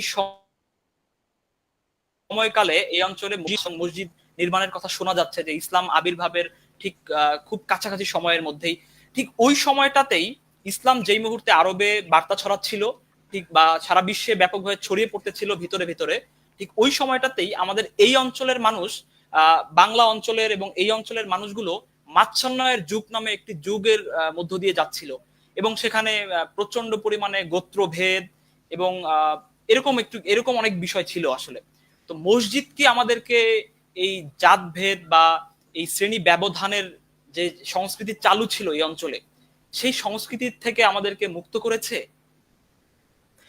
অবশ্যই। এটা কিভাবে দেখেন, যে মানে মসজিদ হচ্ছে আমাদের একটা, রাসূলুল্লাহ সাল্লাল্লাহু আলাইহি সাল্লামের একটা হাদিসের মধ্যে এরকম আছে, মানে তার সিরাতের মধ্যে একটা জায়গায় আছে, যে বনু সাকিফ গোত্রের কাফেররা যখন মদিনাতে আসার পরে রাসূলুল্লাহ সাল্লাল্লাহু আলাইহি ওয়াসাল্লাম বললেন যে তাদেরকে মসজিদে নববীর মধ্যে তাবু খাটিয়ে তাদেরকে 3 দিন রাখো, এবং এই 3 দিন রাখার ফলে তারা মুসলমানদের আমল, তাদের মধ্যে যে একটা সাম্য, একটা ভ্রাতৃত্ব, তাদের মধ্যে কোনো ধরনের কোনো ভেদাভেদ নাই, তাদের যে একটা সরল সাদাসিধা জীবন আচার, হ্যাঁ, তাদের যে একটা মনোমুগ্ধকর একটা সংস্কৃতি, এটা তারা দেখে, এবং এর ফলে তাদের আল্লাহ তাআলা হিদায়াতের ফয়সালা করেন। এই জিনিসটা বাংলাদেশে হয়েছে, আপনারা জানেন যে যখন মুসলমান এই আরব বণিকরা, তারপর সুফিরা যারা বাংলাদেশে এসেছে, তারা যখন যেই সময়টাতে বাংলাদেশে এসেছে, সেই সময় বাংলাদেশে ব্রাহ্মণ্যবাদ বা হিন্দুত্ববাদের জয় জয়কার, এবং সেই সময়টাতে মানে যে শূদ্র জনগোষ্ঠী, বাংলাদেশে নির্যাতিত জনগোষ্ঠীর মধ্যে কয়েকটা জনগোষ্ঠী ছিল। একটা হচ্ছে যারা নিম্নবর্ণের হিন্দু বা শূদ্র জনগোষ্ঠী, 2 নাম্বার হচ্ছে যারা বৌদ্ধ, বাংলাদেশে যারা বৌদ্ধ ছিল তারা, এবং 3 নাম্বার হচ্ছে অহিন্দু একটা জনগোষ্ঠী ছিল যাদেরকে বলা হতো অন্তজ জনগোষ্ঠী, অহিন্দু। তারা হিন্দু না, তারা স্থানীয় বিভিন্ন অপদেবতার পূজা করত, বা তারা বিভিন্ন লোকাল বিভিন্ন দেবদেবী, ওই যে আমরা জানি ওলা বিবি বা বনো বিবি, এই ধরনের কিছু দেবদেবীর তারা পূজা করত। তো এই 3টা জনগোষ্ঠী ব্রাহ্মণদের দ্বারা প্রচুর অত্যাচারের শিকার হতো, এবং সেখানে আপনারা বিভিন্ন ঘটনা আপনারা জেনে থাকবেন যে মেয়েরা তাদের বুক ঢাকতে পারতো না। যারা যে সমস্ত মেয়েরা বুক ঢাকতো, নিম্ন বর্ণের মেয়েরা, তাদেরকে স্তন কর নামে একটা কর দেওয়া লাগতো। এছাড়া আরো বিভিন্ন ধরনের নিপীড়নমূলক মানে আইন ব্রাহ্মণরা চালু করেছিল। তো সেখানে যখন সুফিরা আসলো, এই মসজিদগুলো প্রতিষ্ঠা হলো, যখন এই নিম্নবর্ণের মানুষগুলো দেখলো যে এরা এত সুন্দর সুন্দর কথা বলতেছে, আমাদের পেটে খাবার নাই, এরা আমাদেরকে খাওয়াচ্ছে, এবং এদের যে মুসলিমদের যে জীবন আচার, হ্যাঁ, তারা একসাথে পিঠে পিঠ লাগায়, কাঁধে কাঁধ মিলিয়ে, পায়ে গায়ে মানে কি বলা যায়, শরীরের সাথে শরীর মিলিয়ে সমস্ত মুসলিম তারা একসাথে নামাজ পড়ছে। যখন বৌদ্ধদের কেউ মুসলমান হচ্ছে, সেও একই সাথে নামাজ, মানে একই ভ্রাতৃত্বের মর্যাদা সে লাভ করতেছে। একজন নিম্ন বর্ণের মেথর, সে যখন মুসলমান হচ্ছে, সেও একই সাথে কাতারে দাঁড়িয়ে নামাজ পড়ছে, একজন আরবের সাথে দাঁড়িয়ে একই কাতারে নামাজ পড়ছে। হ্যাঁ, একজন অন্তজ সম্প্রদায়ের মানুষ, হরিজন সম্প্রদায়ের মানুষ, যাদেরকে ব্রাহ্মণরা দেখলে পরে, যাদের ছায়াও যদি পড়ে তবু তারা, ব্রাহ্মণরা 3বার 4বার করে গোসল করে, এই ধরনের মানুষরা যখন মুসলিম হচ্ছে 1-2 জন, তখন বাকিরা দেখতেছে যে এই একই সুন্দর ধর্ম, হ্যাঁ, এখানে কোন ধরনের কোনো জাতপাত নাই, এখানে সবাই একই জিনিস তারা উপভোগ করছে, ভ্রাতৃত্বের এক বন্ধনে তারা বাঁধনে তারা বাধা পড়েছে, একই সাথে তারা নামাজ পড়ছে। মসজিদ হচ্ছে একটা ডেমনস্ট্রেশন, মসজিদ একটা ডেমনস্ট্রেশন। আরেকটা জিনিস আপনাদেরকে বলি, যে এটা যদিও আমিন জোরে বলা আস্তে বলা এটা আমাদের একটা ফিকহি মাসালা, কিন্তু রাসূলুল্লাহ সাল্লাল্লাহু আলাইহি ওয়াসাল্লাম একটা হাদিসে বলেছেন যে তোমরা জোরে আমিন বলো, কারণ তোমাদের জোরে আমিন বলা শুনে ইহুদিদের জ্বলে, ইহুদিদের জ্বলে। মানে আমি বোঝাতে চাচ্ছি যে মসজিদ এটা একটা ডেমনস্ট্রেশন, মুসলমানদের একতা, মুসলমানদের শক্তি, মুসলমানদের যে একটা মানে সুন্দর জীবন ব্যবস্থা, এইটার ডেমনস্ট্রেশন হচ্ছে মসজিদ। এমনকি আরেকটা ঘটনা আপনাদেরকে শোনাই, সেটা হচ্ছে যখন মুসলমানরা হুদাইবিয়ার সন্ধির পরে যখন মুসলমানরা ওই বছর ওমরা করতে পারলো না, তাদেরকে বলা হলো যে তোমরা পরের বছর ওমরা করতে আসো। তো পরের বছর যখন তারা ওমরা করতে গেল, মুসলমানরা হুদাইবিয়ার সন্ধির পরে, তো পরের বছর ওমরা করতে গিয়ে সেইখানে কাবা শরীফের চত্বরে মুসলমানদের যে ইবাদত, মুসলমানদের যে কান্নাকাটি, হ্যাঁ, মুসলমানদের যে আবেগ দেখে সেই সময়কার বড় বড় কিছু কাফেরদের অন্তর বিগলিত হয়ে যায়। তার মধ্যে একজন হচ্ছে আবু সুফিয়ানের স্ত্রী হিন্দা। হ্যাঁ, আবু সুফিয়ানের স্ত্রী পরে আবু সুফিয়ানকে এই কথা বলতেছে যে আজকে কাবায় যে পরিমাণ ইবাদত হয়েছে, এই পরিমাণ ইবাদত আমি আমার সারা জীবনে কোনোদিন দেখি নাই। তার মানে এই যে দেখেন, আল্লাহর সাথে মুসলমানদের সম্পর্কের ডেমনস্ট্রেশন হচ্ছে মসজিদ, যেটা কাফেরদেরকে প্রভাবিত করে। কাফেরদের মানে আজকে তো আমাদের মসজিদের স্ট্রাকচারটাই এরকম যে কেউ দেখতেই পাবে না ভিতরে কি হচ্ছে, এমন বক্স শেপ আমাদের মসজিদ। আমি আপনারা যদি আমাকে সুযোগ দেন, আমি মসজিদের আর্কিটেকচার নিয়ে একটু আলোচনা করবো সামনে। আজকালকার আমাদের মসজিদগুলো এমন বক্স শেপ যে ভিতরে কি হচ্ছে এটা দেখার কোনো সুযোগ নাই। কিন্তু একটা সময় ব্যাপারগুলো এরকম ছিল না, বাইরে থেকে দেখা যেত ভিতরে কি হচ্ছে। হ্যাঁ, বাইরে থেকে মানে অমুসলিমদেরকে বিভিন্ন প্রয়োজনে মসজিদে আসতে হতো, হ্যাঁ, বিভিন্ন পার্থিব প্রয়োজনে তাদেরকে মসজিদে আসতে হতো, এবং তখন তারা মুসলমানদের এই ডেমনস্ট্রেশন গুলো তারা দেখতে পেত। যার কারণে ভাই যেটা বলতেছেন যে এই অঞ্চলের মানুষের ব্যাপক হারে মুসলমান হওয়ার পিছনে অবশ্যই মসজিদের ভূমিকা আছে। হ্যাঁ, এবং মানে এই যে বললাম যে লঙ্গরখানা, মানে মসজিদ ছিল মাল্টিপারপাস। এটা আমি এই বিষয়টা আমি পরে আমার প্রসঙ্গক্রমে আবার আমি আলোচনায় আসবো ইনশাআল্লাহ তাআলা। জাযাকাল্লাহ। শক্তি ভাই, যে মসজিদে আমাদের শিশুদের যেই আজকের দেখা যাচ্ছে খুব বেশি তাদেরকে দেখা যায় না, মসজিদে শিশুরা আসলে মুরব্বীরা রাগ করেন, বা এই প্র্যাকটিসটা আমাদের মধ্যে নাই, এটা কি আসলে আমাদের কোনো অবক্ষয়, বা এটাকে আসলে আমরা কিভাবে দেখতে পারি? আপনার কাছে কি মনে হয়? এটা আমার কাছে মানে ব্যাপারটা আমার কাছে ভয়ঙ্কর মনে হয়, এবং এটা রাসূলুল্লাহ সাল্লাল্লাহু আলাইহি ওয়াসাল্লামের সিরাতের সাথে ব্যাপারগুলো যায় না। এই অর্থে আমরা জানি যে আমরা মানে এই হাদিস আমরা দেখেছি যে রাসূলুল্লাহ সাল্লাল্লাহু আলাইহি ওয়াসাল্লাম নামাজ পড়াচ্ছিলেন, তখন হাসান মানে কখনো কখনো আল্লাহ রাসূল জামাতের মধ্যে সিজদাকে অনেক দীর্ঘ করে দিতেন। কেন? কারণ সেই সময় হাসান বা হুসাইন রাদিয়াল্লাহু আনহু কেউ রাসূলুল্লাহ সাল্লাল্লাহু আলাইহি ওয়াসাল্লামের ঘাড়ের উপরে বা সিজদা অবস্থায় তার কাঁধের উপরে এসে বসছেন। এটা অন্য সাহাবী রিপোর্ট করতেছেন যে এইরকম ঘটনা ঘটতো জামাতের মধ্যে।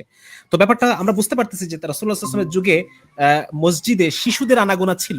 হ্যাঁ, শিশুদের আনাগোনা মসজিদে ছিল। তো এটা হচ্ছে দেখেন, যেমন আজকে আমি প্রথম, আমার ছেলের বয়স 3 বছর প্লাস, আজকে আমি তাকে প্রথম হাত ধরে মসজিদে নিয়ে গেছি। তো এই বিষয়টা দেখেন, আমার বাবা, আমি এবং আমার সন্তান, মানে এটা একটা আজকে ব্যাপক মসজিদ আবেগের একটা বিষয়। মসজিদ হ্যাঁ মানে ওয়েবিনারে কি আসছেন। বলা যায় এটা, হ্যাঁ হ্যাঁ, এটা হচ্ছে যে দেখেন মানে এটা ব্যাপারটা হচ্ছে এটা যে আমরা জেনারেশন বাই জেনারেশন আমরা একটা প্রমিস করতেছি যে আমরা মুসলমান থাকবো, আমরা আমরা মানে এটা একটা বিরাট বিষয়। তো যার কারণে শিশুদেরকে মসজিদে আনা, যে শিশুর মসজিদে এসে মসজিদকে অপবিত্র করবে না, পেশাব পায়খানা করবে না, এখন তো প্যাম্পার্সের যুগ এখন। এবং মানে আমার ছেলে 3 বছরের পরে 3+, এবং সে আজকে জুমার নামাজে গিয়ে প্রথম যে শব্দটা বলছে বাইতুল্লাহ, মানে সে এর আগে ওমরাতে গেছে, ওমরাতে গিয়ে সে দেখছে যে সেখানে মানুষ এইভাবে ভঙ্গি করে নামাজ পড়ে, এত মানুষ একসাথে এগুলো করে। তো 3 বছর প্লাস বয়স তার, সে আজকে মসজিদে গিয়ে প্রথম জি যে কথাটা মুহতারাম। বলছে যে বাইতুল্লাহ।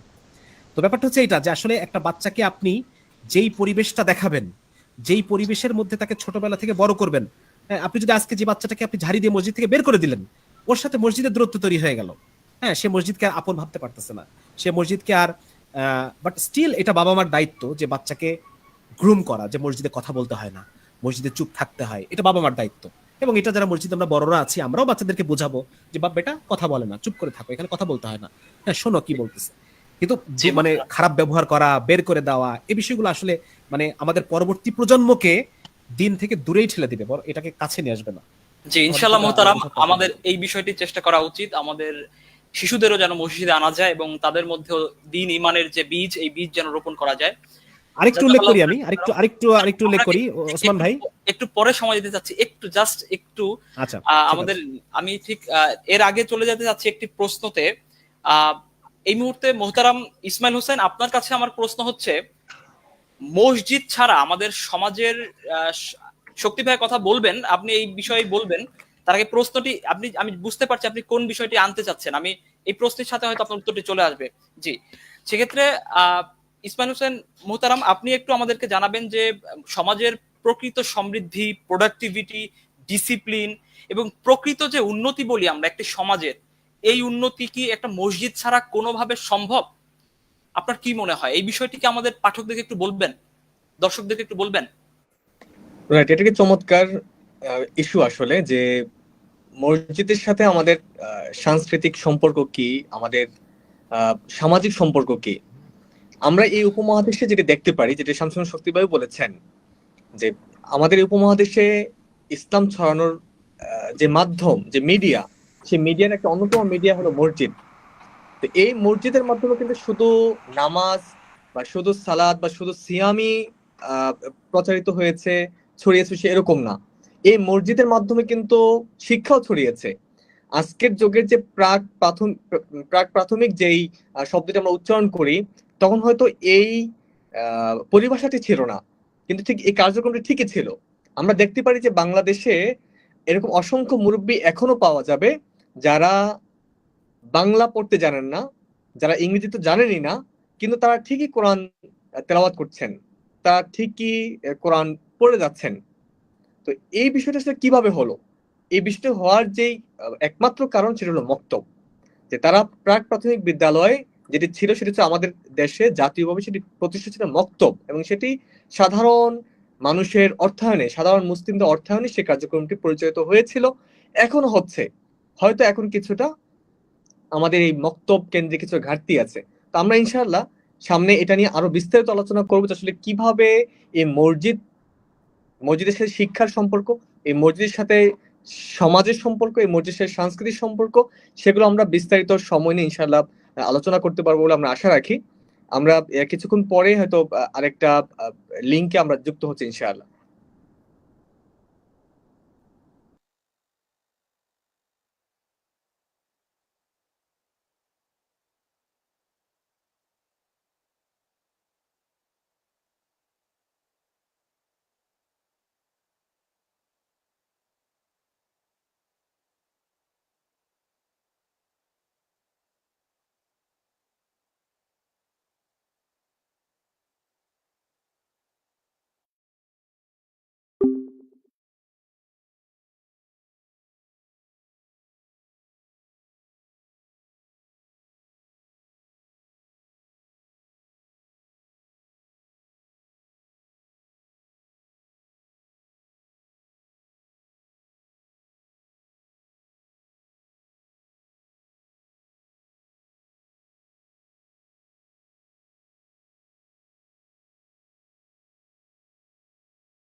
হ্যাঁ, এদিন নতুন নতুন নতুন নতুন কিছু করে।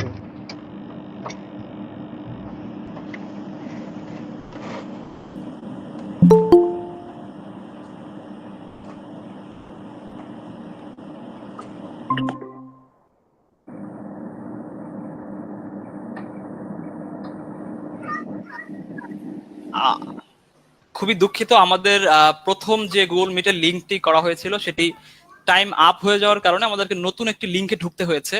তো এই কারণে আমাদের একটু বিলম্ব হয়েছে, বা শক্তি ভাইয়াকেও আমরা ওই সুযোগটি দিতে পারি নাই, তিনি যেই প্রশ্নটি যেই কথাগুলো উত্তরটি দিতে চেয়েছিলেন শেষ পর্যায়ে গিয়ে।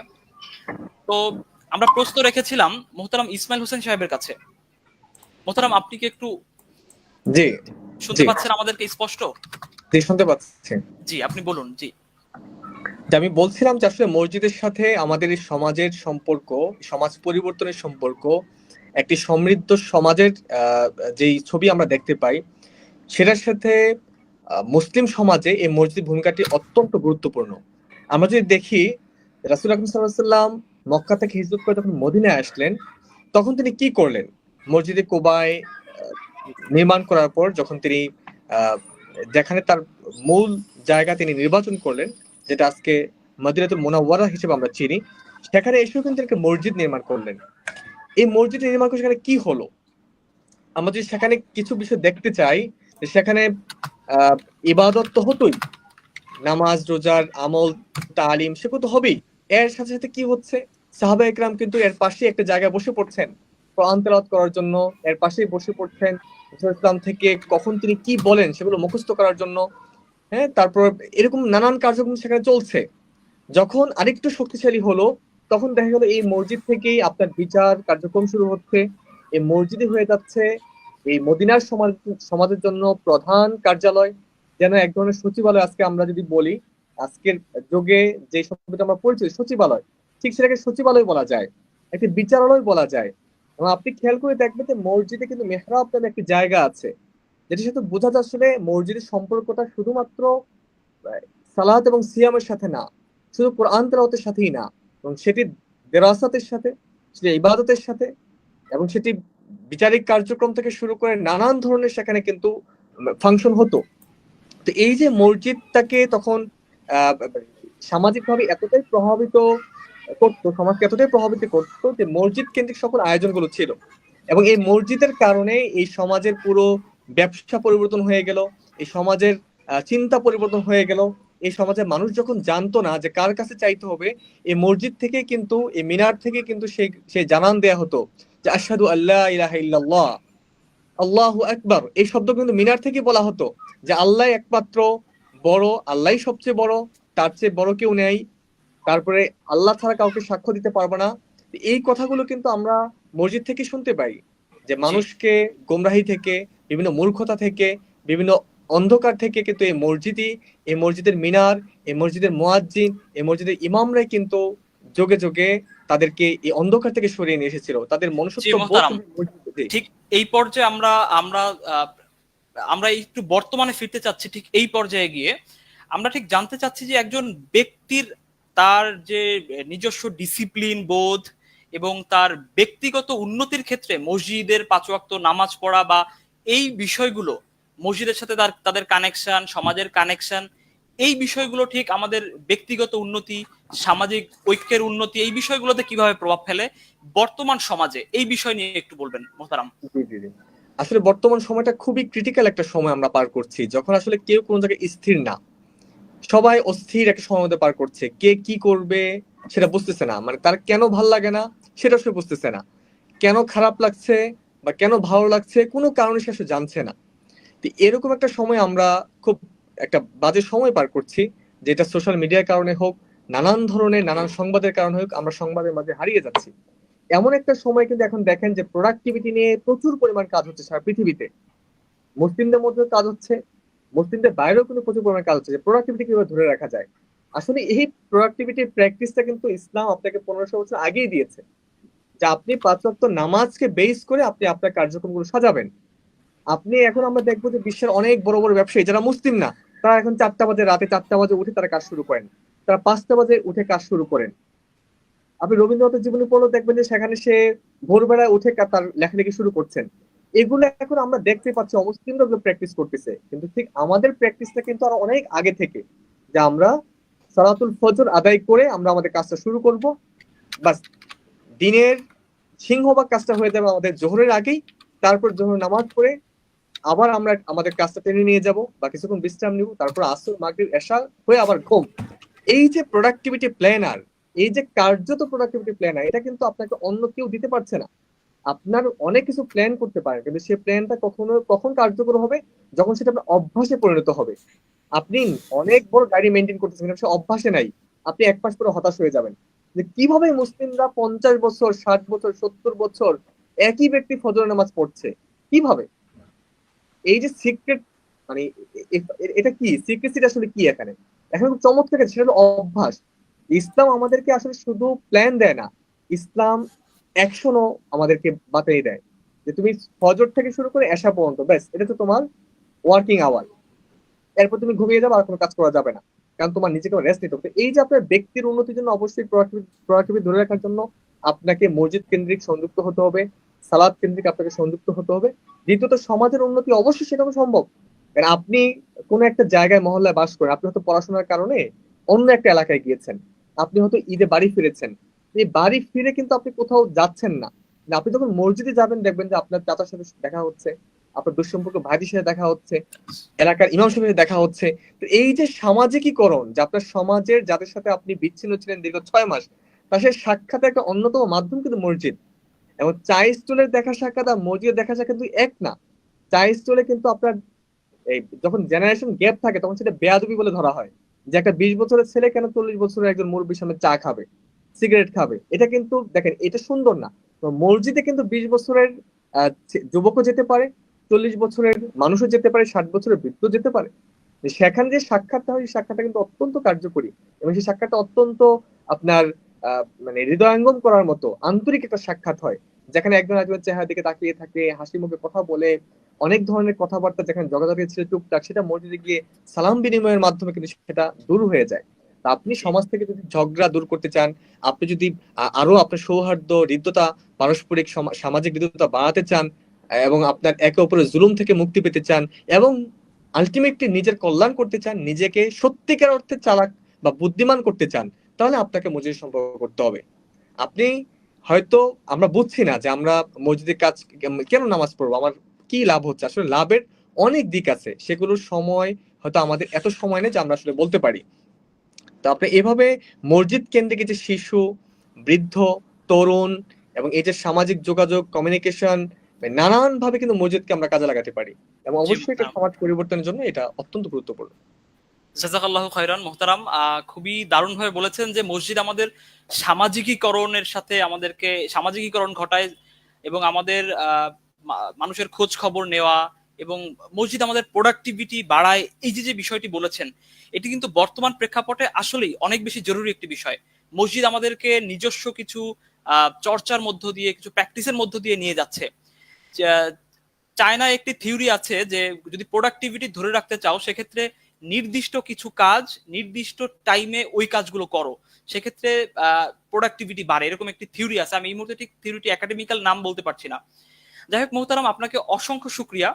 এই মুহূর্তে আমরা চলে যেতে চাচ্ছি আমাদের মুহতারাম ডাক্তার শামসুল আরিফিন সাহেবের কাছে।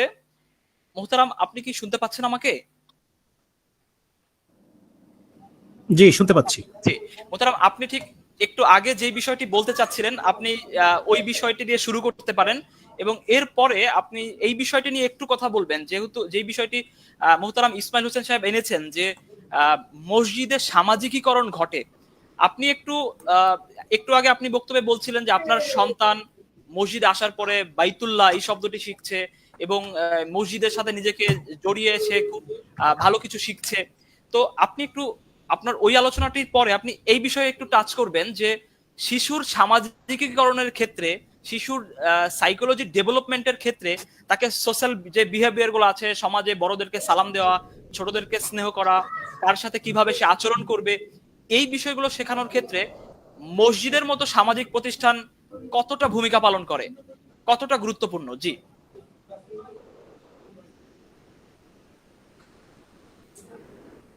জি, জাযাকাল্লাহ খায়ের। প্রথম প্রশ্নটা কি বললেন? প্রথম কোশ্চেনটা, মোহতারাম, প্রথমটুকু হচ্ছে আপনি ওই সময়ে আপনি বলতে চেয়েছিলেন কোনো একটি বিষয়, আচ্ছা, আমি আপনাকে সেটি এটাই মানে স্মরণ করে শিশুদের দিয়েছিলাম। ব্যাপারটা নিয়ে বলছিলাম। ঠিক জি আছে, জি তো জি মূলত মানে আমার আলাপের এটা ছিল যে মানে প্রথম ইসমাইল ভাই সূত্র ধরে আমি কিছু পয়েন্ট আমি দেই যাতে আমাদের অডিয়েন্সদের ব্যাপারগুলো বুঝতে সুবিধা হয়। সেটা হচ্ছে যে মসজিদে এই যে আমরা মানে মুসলমানরা একসাথে হওয়া, রেগুলার একসাথে হওয়া, মানে এটা কেন? মানে মসজিদটা হচ্ছে একটা সমাজের কেন্দ্র। সমাজটা খুব গুরুত্বপূর্ণ ইসলামে। মানে এটা হচ্ছে একটা organic way of human life, যে মানুষ পরিবার গঠন করবে, কিছু পরিবার মিলে একটা সমাজ গঠন করবে, অনেকগুলো সমাজ মিলে যখন আরো একতার প্রয়োজন মনে করতেছে তখন তারা রাষ্ট্র গঠন করবে। মানে এটা হচ্ছে ধাপে ধাপে ধাপে ধাপে, হ্যাঁ, টপ টু বটম, এরকম ধাপে ধাপে মানে হিউম্যান মানে মানুষের একতাবদ্ধ হবার যে প্রবণতা, এই প্রবণতার বিভিন্ন প্রয়োগ আমরা দেখতে পাই। তো এখন মানে সমাজের যেমন পরিবারের সেন্টার কোনটা? পরিবারের সেন্টার ডেফিনেটলি একটা ঘর, তাই না? গৃহ একটা গৃহ ছাড়া তো পরিবার হতে পারে না। হ্যাঁ, স্বামী একদিকে, স্ত্রী আরেকদিকে, বাচ্চাগুলো আরেকদিকে, এটাকে আমরা পরিবার বলবো না। পরিবার হওয়ার জন্য একটা সহাবস্থান জরুরি, ফিজিক্যালি একসাথে থাকা জরুরি, ঠিক না? ফিজিক্যালি কিছু মানুষ একসাথে থাকলে এটাকে পরিবার বলে। একইভাবে ফিজিক্যালি কিছু মানুষ যখন একসাথে থাকে তখন সেটাকে সমাজ বলে। হ্যাঁ, এখন এখন যেমন আমাদের যে ঢাকা শহরের কথা যদি আমরা বলি, কথার কথা আমি যদি বলি যে বসুন্ধরা আবাসিক এলাকা, যেখানে বিভিন্ন এলাকা থেকে মানুষ এসে ফ্ল্যাট কিনতেছে, হ্যাঁ, এবং তাদের মধ্যে পারস্পরিক কোনো ধরনের কোনো সম্পর্ক নাই, দেখা যাচ্ছে পাশের ফ্ল্যাটে কে আছে এটা হয়তো সে জানে না।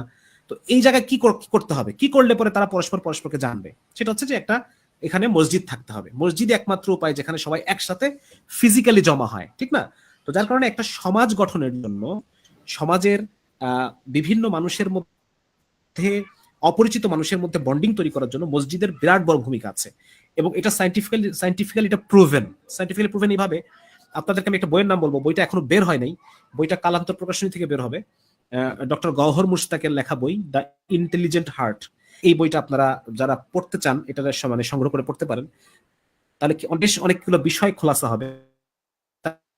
একটা হচ্ছে মসজিদ। মসজিদে দেখা গেছে যে আমাদের যে হার্ট, এই হার্টটা এমন ধরনের কোষ দিয়ে তৈরি যেই কোষটা একা একাই স্পন্দন করতে পারে, একা একাই স্পন্দন জেনারেট করতে পারে। হ্যাঁ, ধরেন নাম্বার 1 লেভেলের কিছু কোষ আছে, তারা জেনারেট করে, ওইভাবে ওই তালে তালে হার্টটা পাম্প হয়। ও যদি কোনো কারণে বন্ধ হয়ে যায় তখন আবার নাম্বার 2 লেভেলের কোষ আছে, ও তখন জেনারেট করতে থাকে। এইভাবে করে আমাদের পুরো হার্টের সবটা কোষই এরা এক্সাইটেবল, মানে কেউ যদি উপরের জন যদি কাজ না করে তাহলে নিচের জন কাজ শুরু করে দিবে, এভাবে এটা টিকে থাকবে। তো দেখা গেছে যে একটা রিসার্চে দেখা গেছে যে যদি কোনো একটা হার্টের কোষকে আলাদা করে একখানে রাখা হয়, তো সে একা একাই বিট করতে করতে করতে করতে শেষ পর্যন্ত মারা যাবে। এমনি তো মারা যাবে, কিন্তু বিট করতে করতে মারা যাবে। কিন্তু দেখা গেছে যে দুইটা হার্টের কোষ যদি আমরা দূরে দূরে রাখি, তো দুইজনে বিট করতে করতে দুজন মারা যাবে। কিন্তু দুইটা হার্টের কোষ যখন কাছাকাছি রাখা হয়, একদম খুব ক্লোজ প্রক্সিমিটিতে, তখন এই দুইটাই পরস্পরের সাথে তাল মিলায় বিট করতে থাকে। হ্যাঁ, এবং মানে মরে না, দে ডোন্ট ডাই, তার তাল মিলায় মানে বিট করতে থাকে। তো এখান থেকে ওই রিসার্চ থেকে উনি ইনফার করছেন এভাবে যে যখন আমরা খুব ক্লোজ প্রক্সিমিটি, মানে শরীরের সাথে শরীর লাগায় খুব কাছাকাছি অবস্থান করি, তো এইটার ফলে আমাদের পারস্পরিক মানে আমাদের প্রত্যেকের হৃদয়, আমাদের হার্ট, তারা একই তালে বিট করতে থাকে। হ্যাঁ, এবং এর ফলে পরস্পরের মধ্যে এক ধরনের মানে ফেলো ফিলিংস, এক ধরনের অনুভবের তৈরি হয়, যেই অনুভবটা পরস্পর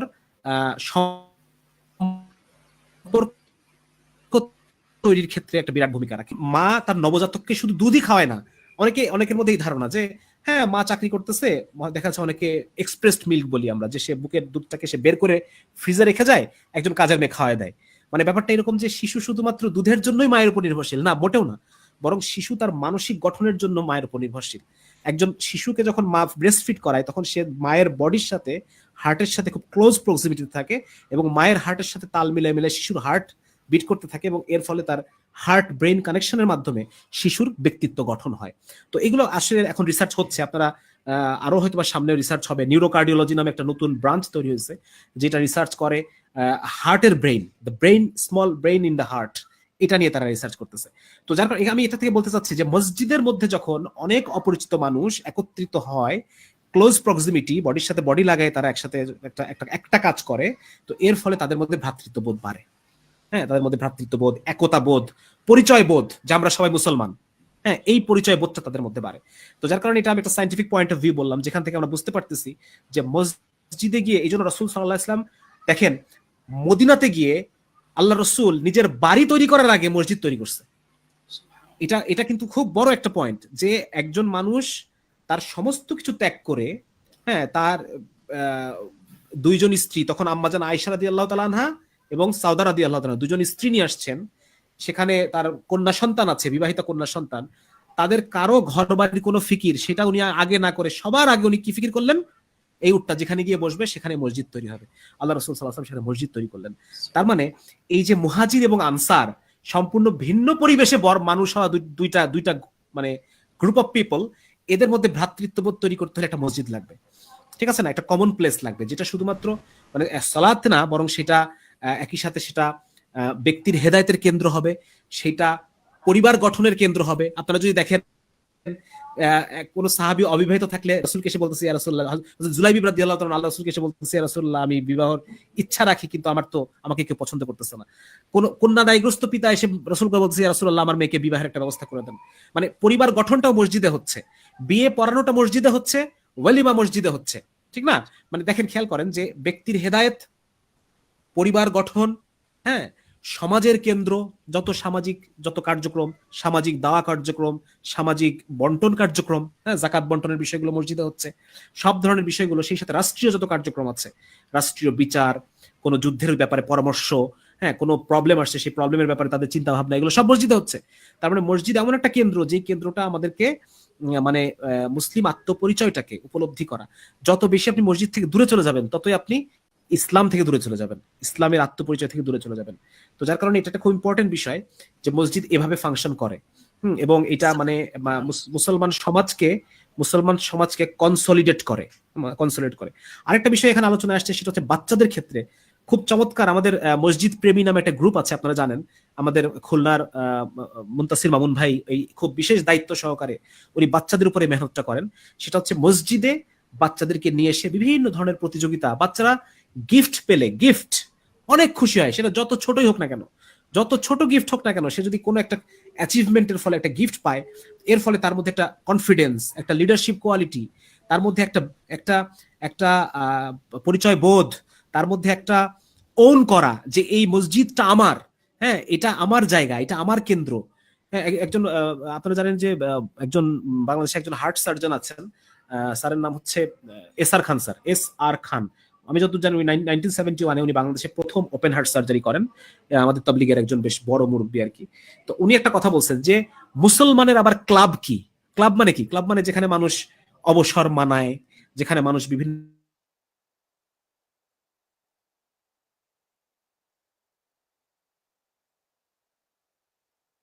মুসলমানের আসবে, সমস্ত কিছু মানে পূরণ করবে মসজিদ। একটা সমাজের যত ধরনের চাহিদা আছে, সেটা আধ্যাত্মিক চাহিদা হতে পারে, সেটা শিক্ষাগত চাহিদা হতে পারে, সেটা জাগতিক কোনো চাহিদা হতে পারে, এই সব কিছু সার্ভিস দিবে মসজিদ। আজকে সেই মসজিদ শুধু 5 ওয়াক্ত সালাত বাদে বাকি 24 ঘন্টায় এত বড় বড় বিল্ডিং, এত বিশাল জায়গা জুড়ে বিল্ডিং গুলো ফাঁকা পড়ে থাকে। এটাকে আমরা মুসলমানরা কোনো ব্যবহার করতে পারি না। আমরা হয় কোথাও ইসে যাচ্ছি, কোনো কোনো কমিউনিটি সেন্টার ভাড়া করে একটা প্রোগ্রাম করতে হচ্ছে, বা দূরে কোথাও গিয়ে কোনো মাঠ ভাড়া করে আমাদেরকে প্রোগ্রাম করতে হচ্ছে, অডিটোরিয়াম ভাড়া করে আমাদেরকে প্রোগ্রাম করতে হচ্ছে। অথচ ঢাকা শহরের বুকে বিশাল বিশাল সব বিল্ডিং, 5 তলা 6 তলা 10 তলা, এগুলোর মধ্যে আমরা আমাদের যে কাজগুলো রয়েছে সে কাজগুলো আমরা করতে পারতেছি না। এটা খুবই হতাশাজনক। এবং এই মসজিদের ফাংশনের মধ্যে আমরা যদি মসজিদকে ঠিক আগের মসজিদে নববী যেরকম ফাংশনাল ছিল এইরকম ফাংশনাল বানাতে পারি, তাহলে পরে আমাদের দিনকে জিন্দা করার মানে অধিকাংশ কাজটা আমাদের হয়ে যাবে ইনশাআল্লাহ তাআলা। আমি এটা বিশ্বাস করি, কারণ আজকে আমরা মুসলমানরা ওই সমাজটাকে হারাই ফেলছি। আজকে প্রত্যেকটা মানুষ পশ্চিমা যে সমাজ ব্যবস্থা, পশ্চিমা যে লিবারালিজম বলি বা ইন্ডিভিজুয়ালিজম, এগুলো আপনারা যদি একটু ওয়েস্টার্ন ফিলোসফি গুলো দেখেন, আপনারা ইন্ডিভিজুয়ালিজম মানে হচ্ছে আমি কি করব এটার ব্যাপারে আমি কারো কাছে জবাবদিহি করতে মানে বাধ্য না। হ্যাঁ, মানে যার যার জীবন তার সে নিজেই তার জীবনের জন্য দায়ী। সে চাইলে এটা এই যে দেখেন না যে একটা ক্যাপসুল তৈরি করছে যেটার মধ্যে আত্মহত্যা করা যাবে, মানে এটা হচ্ছে ব্যক্তি স্বাধীনতাবাদ বা ব্যক্তি স্বাতন্ত্র্যবাদ, ইন্ডিভিজুয়ালিজম। এইটা পশ্চিমের একটা এবং এখানে বলা হচ্ছে যে যার যার জীবন তার। এখানে স্ত্রী যদি নিজের জীবন যাপন করতে চায়, স্বামী তাকে কোনো বাধা দিতে পারবে না, সমাজ কোনো হস্তক্ষেপ করতে পারবে না, প্রত্যেকটা মানুষ তার নিজের মতো চলবে। তো এই যে জীবন ব্যবস্থা পশ্চিম আমাদেরকে শিখিয়ে দিয়েছে, যার কারণে একটা সমস্যা তৈরি হয়েছে, সেটাকে আমরা বলতেছি অ্যাটমিজম। সবাই বিচ্ছিন্ন, সবাই বিচ্ছিন্ন, কেউ কারো কাছে দায়বদ্ধ না। যার কারণে আমাদের অন্যান্য দেশের মতো ওদের যেরকম সমাজটা নষ্ট হয়ে গেছে, আমাদেরও সমাজটা নষ্ট হয়ে গেছে। আমরা একটা সময় দেখেন, একটা সময় সমাজ থেকে অনেক কিছু পূরণ হইতো, সমাজ থেকে অনেক কিছু, যেমন জাকাত, সমাজের জাকাত উঠায় সমাজের গরিবদের মধ্যে বন্টন করে দেওয়া হতো। আজকে এই কাজটা সমাজে নষ্ট হয়ে যাওয়ার কারণে, সমাজ না থাকার কারণে এই কাজটা করতেছে মাইক্রো ক্রেডিট ব্যাংক, তারা ওই জায়গাটা ফিল আপ করতেছে। একটা সময় সমাজের মধ্যেই যারা মানে দুস্থ অসুস্থ মানুষকে, মানে সমাজের লোকে অনেক দায়িত্ব নিত, সমাজ অনেক কাজ করে দিত, যেই কাজগুলো আজকে করতেছে পুঁজিবাদীরা, তারা এই কাজটা করে এখান থেকে ডলার উঠাই নিয়ে চলে যাচ্ছে। কিন্তু যদি আমাদের একটা ফাংশনিং সমাজ থাকতো, তাহলে পরে এটা কোনো খরচ ছাড়াই করা যেত, খরচ ছাড়াই এই কাজটা হয়ে যেত। অনেক পঙ্গু অসহায় মানুষ এই সমাজের মধ্যেই সে টিকে যেত। অনেক কি বলা যায়, যে মানুষটা টাকার অভাবে চিকিৎসা করাতে পারতেছে না, তার চিকিৎসাটাই সমাজে হয়ে যেত, হ্যাঁ, সমাজ করাই দিত তাকে এটা। কিন্তু আজকে এই জিনিসগুলো ঘটতেছে না। তো এইটার পিছনে মূল কারণ হচ্ছে মসজিদ ফাংশনিং না থাকা। মসজিদ শুধুমাত্র নামাজ ঘর হয়ে গেছে, যার কারণে আজকে আমাদের সমাজটা ফেল করছে। পশ্চিমা যে ঝড়, এই ঝড়ের বিপরীতে আমরা দাঁড়াইতে পারতেছি না, কারণ হচ্ছে আমাদের মসজিদ নাই। আমি ব্যাপারটা বুঝতে পারছি হয়তো। তো এখান থেকে দাঁড়াইতে যদি আমাদের হয়, সেই ক্ষেত্রে মসজিদকে ফেরত নিয়ে আসতে হবে। মসজিদের মধ্যে একটা মসজিদ হবে মাল্টি ফাংশনাল। এই মসজিদের মধ্যে 5 ওয়াক্ত সালাত হবে। এই মসজিদের মধ্যে সমাজের শিশুদের শিক্ষা ব্যবস্থা হবে, তারা এই মক্তবের মধ্যে শিখবে। এখানে বয়স্ক শিক্ষা হবে। এখানে যদি সম্ভব হয় কোনো একটা ওয়াক্তে, যেখানে যখন পুরুষরা বাইরের কাজে ব্যস্ত, এখানে কোনো একটা জায়গায় যদি সম্ভব হয় নারীদের জন্য ব্যবস্থা যদি করা পসিবল হয়, ওলামা একরাম অনুমোদন দেন, সেক্ষেত্রে এটা থাকা যেতে পারে। এখানে একজন চিকিৎসক থাকা যেতে পারে, যিনি এখানে সময় দিবেন, টাকার বিনিময়ে দিবেন, কিন্তু মানুষ জানবে মসজিদে গেলে আমি একজন ডাক্তার পাবো। উনি মসজিদেই রোগী দেখবেন, মসজিদের পাশে লাগোয়া একটা চেম্বার তাকে করে দেওয়া হবে, এবং সেখানেই তিনি রোগী দেখবেন, টাকা নিয়েই দেখবেন। কিন্তু মানুষ এটা জানবে যে আমি 24 ঘন্টার মধ্যে যখনই মসজিদে যাব, তখনই আমি আমার এই রোগের একটা পরামর্শ পাবো। 3 নম্বর হচ্ছে গ্রাম অঞ্চলে কৃষিবিদ থাকতে পারেন, যেখানে কৃষক যে কোনো সময় মসজিদে গেলে কৃষি পরামর্শ পাবে। সাহাবাদের যুগে কি হতো দেখেন, যখনই কারো ক্ষুধা লাগতো, আল্লাহ রাসূল, আবু বকর রাদিয়াল্লাহু আনহু, ওমর রাদিয়াল্লাহু আনহু ক্ষুধা লাগলে মসজিদে চলে আসতেন। কারণ তারা জানতেন আল্লাহ তাআলা কোনো না কোনো ভাবে, আল্লাহ তো মানে সরাসরি দেন, সবসময় তো আর দেন না, কারো না কারো মাধ্যমে আল্লাহ তাআলা ব্যবস্থা করেন। তো মসজিদে গেলে এমন কারোর সাথে দেখা হয়ে যাবে, ঋণগ্রস্ত ঋণ পাবে। এমন কারোর সাথে দেখা হয়ে যাবে, ক্ষুধার্ত খাবার পাবে। এমন কারোর সাথে দেখা হয়ে যাবে, যার সাথে একজন অবিবাহিত কন্যা বিবাহের সম্বন্ধ পেশ করা যেতে পারে। এমন কারোর সাথে দেখা হয়ে যাবে, যার দ্বারা আমার এই পার্থিব প্রয়োজনটাকে আল্লাহ তাআলা পুরা করে দিবেন। দেখুন, এমন হতে পারে, যেমন আমি এটা সাজেশন দিয়েছি কাউকে যে আপনারা মহল্লার যারা যুবক, আপনারা পুরা মহল্লার মধ্যে কার কোন রক্তের গ্রুপ, এটা আপনারা লিস্ট করেন, কার কোন রক্তের গ্রুপ, এবং লিস্ট করে এই লিস্টটা কোথায় থাকবে? মসজিদে। কোনো মানুষের যদি রক্তের প্রয়োজন হয়, সে জানবে যে মসজিদে গেলে পরে আমি আমার এই ও নেগেটিভ রক্ত এই মহল্লার মধ্যে কার আছে, তার ফোন নাম্বারটা আমি পাবো যদি আমি মসজিদে যেতে পারি। তো এইভাবে মসজিদকে শুধুমাত্র মানে আমাদের ধর্মীয় প্রয়োজনের, ধর্মীয় ইনস্টিটিউশন না, এটাকে জাগতিক প্রয়োজনগুলো যেন মসজিদ পূরণ করতে পারে। এরকম একটা ফাংশনাল মসজিদ যদি আমরা তৈরি করতে পারি, আবার আমাদের সমাজ ফিরে আসবে। নাহলে পরে এই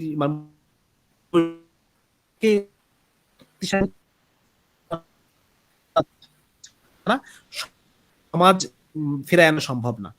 জি মুহতারাম, জাযাকাল্লাহু খাইরান। খুবই চমৎকার ভাবে মানে শিশুদেরকে মসজিদে আনা,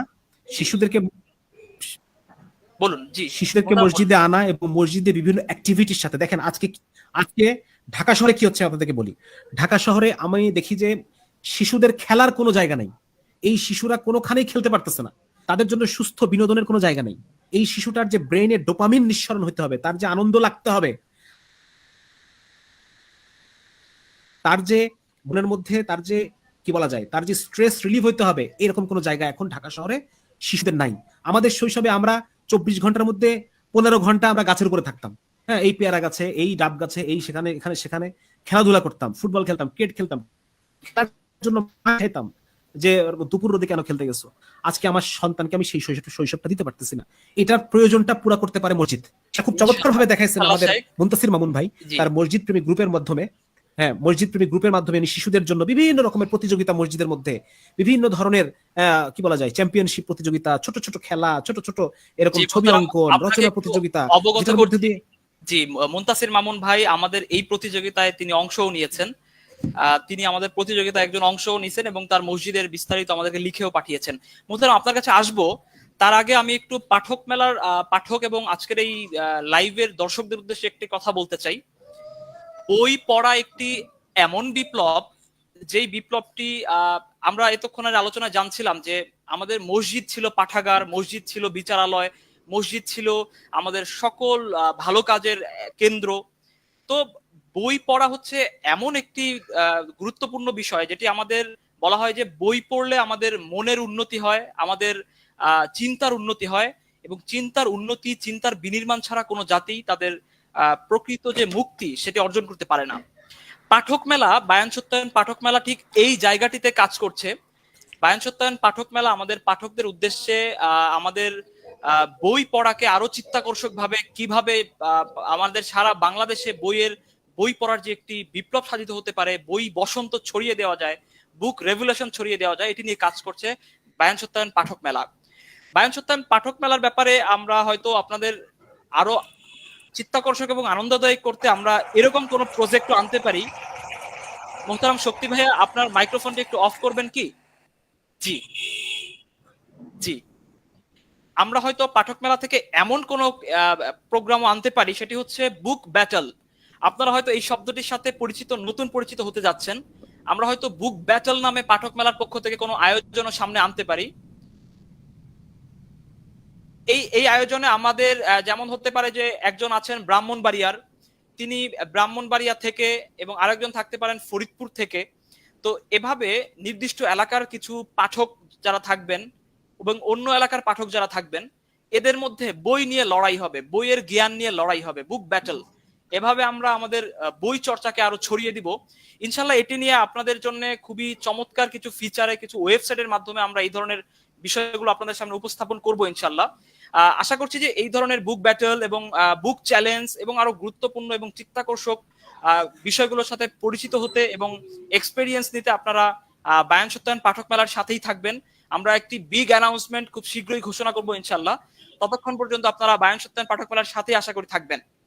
এই মুহূর্তে আমি আমাদের দর্শক যারা আছেন তাদেরকে বলছি যে আমরা বায়ান সত্যায়ন পাঠক মেলার পক্ষ থেকে হয়তো অফলাইনেও, এখন তো অনলাইনে আমরা ওয়েবিনার করছি, সামনে হয়তো আমরা অফলাইনেও একদম সরাসরি আমরা পাঠকদের সাথে মিট করব, কথা বলবো, পাঠকদের চাহিদা শুনবো, আমরা পাঠকদের বই পড়াকে সেলিব্রেট করব ইনশাআল্লাহ। আমরা এরকম প্রজেক্ট গুলো আমরা বায়ান সত্যায়ন পাঠক মেলার পক্ষ থেকে নিব।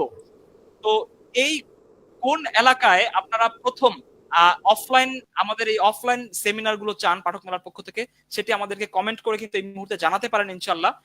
আমরা ইনশাল্লাহ আপনাদেরকে এই এলাকাগুলো থেকে চুজ করে আমরা কোনো একটি এলাকায় আমরা ঘোষণা করে অফলাইনে আমরা প্রোগ্রামগুলো করবো ইনশাল্লাহ। তো ঠিক এই মুহূর্তে আমরা সব থেকে ইম্পর্টেন্ট যে প্রশ্ন পাঠকরা করেছেন এবং আমাদের দর্শক যারা করেছেন, তারা এই প্রশ্ন দিয়ে একদম ভরিয়ে ফেলেছেন কমেন্ট বক্স এবং আমাদের যে পোস্ট করা হয়েছিল প্রশ্নের জন্য, সেটি হচ্ছে যে আমরা বুঝতে পেরেছি যে বাংলাদেশের সাথে মসজিদের ওতপ্রোত সম্পর্ক রয়েছে, বাংলাদেশের ইতিহাসের সাথে সম্পর্ক রয়েছে, আমাদের সমাজের সাথে, সংস্কৃতির সাথে মসজিদ ওতপ্রোত ভাবে জড়িত, সবই জানি। কিন্তু আমরা ঠিক একটি প্রোডাক্টিভ মসজিদ, একটি জীবন্ত মসজিদ, এই ধারণাটি কিভাবে আমরা প্রতিষ্ঠা করতে পারি। এবং আমাদের মুহতারাম শামসুল আরফিন তিনি যেটি বলছিলেন যে মসজিদে আমরা রক্তদানের লিস্ট করে টানিয়ে রাখতে পারি, এখান থেকে মানুষ তাদের রক্ত দানের জন্য, রক্ত যাদের প্রয়োজন তারা যোগাযোগ করতে পারে, এই ধরনের অনেক কাজ করতে পারি। তো ঠিক এই মুহূর্তে আমি মুহতারাম ইসমাইল হোসেন আপনার কাছে যাব। আমরা আসলে জীবন্ত মসজিদ, সোনালী যুগের মসজিদগুলোর কথা আমরা শুনেছি আলহামদুলিল্লাহ, সোনালী যুগের মসজিদে অনেক অ্যাক্টিভিটি হতো। আমরা আসলে বর্তমান বাংলাদেশের প্রেক্ষাপটটা যেটি শক্তি ভাইয়ের কথা চলে এসেছে, যে আমাদের পরে বড় একটি তালা ঝুলিয়ে দেওয়া হয়, এরপরে আর কোনো কার্যক্রমই হয় না। তো আমরা ঠিক আপনার কাছে মুহতারাম ইসমাইল হোসেন আপনার কাছে জানতে চাচ্ছি, একটি জীবন্ত মসজিদ গড়তে আমরা কি করতে পারি? জি, ধন্যবাদ ওসমান মৃধা। এটি আসলে আলোচনার বিষয়ের মধ্যে এটি সবচেয়ে গুরুত্বপূর্ণ বিষয় মনে হয়, যে আমাদের করণীয়টা আসলে কি, আমরা কিভাবে মসজিদকে জীবন্ত মসজিদ করতে পারি, বা আদৌ মসজিদগুলো জীবন্ত ছিল কিনা। তো আমরা এই আলোচনা আমরা ইতিমধ্যে প্রতিষ্ঠিত করতে করতে পেরেছি যে মসজিদগুলো কতটা জীবন্ত ছিল, যে পারিবারিক, ব্যক্তিগত, সামাজিক, রাষ্ট্রীয় সকল কাজ বা কাজের একটা সিংহভাগ অংশ, একটা বেশিরভাগ অংশ তো মসজিদেই পরিচালনা হয়েছে বা মসজিদ কেন্দ্রিক হয়েছে। তো আমরা যদি জীবন্ত মসজিদের আইডিয়াটা নিয়ে কথা বলতে যাই, আসলে এটা একটা ইসলামের খুব কোর একটা ফাংশন বা খুব খুব কোর একটা জায়গা, যে জীবন্ত মসজিদ আবার কেন? মসজিদ তো মসজিদ, সে জীবন্ত হওয়া লাগবে কেন?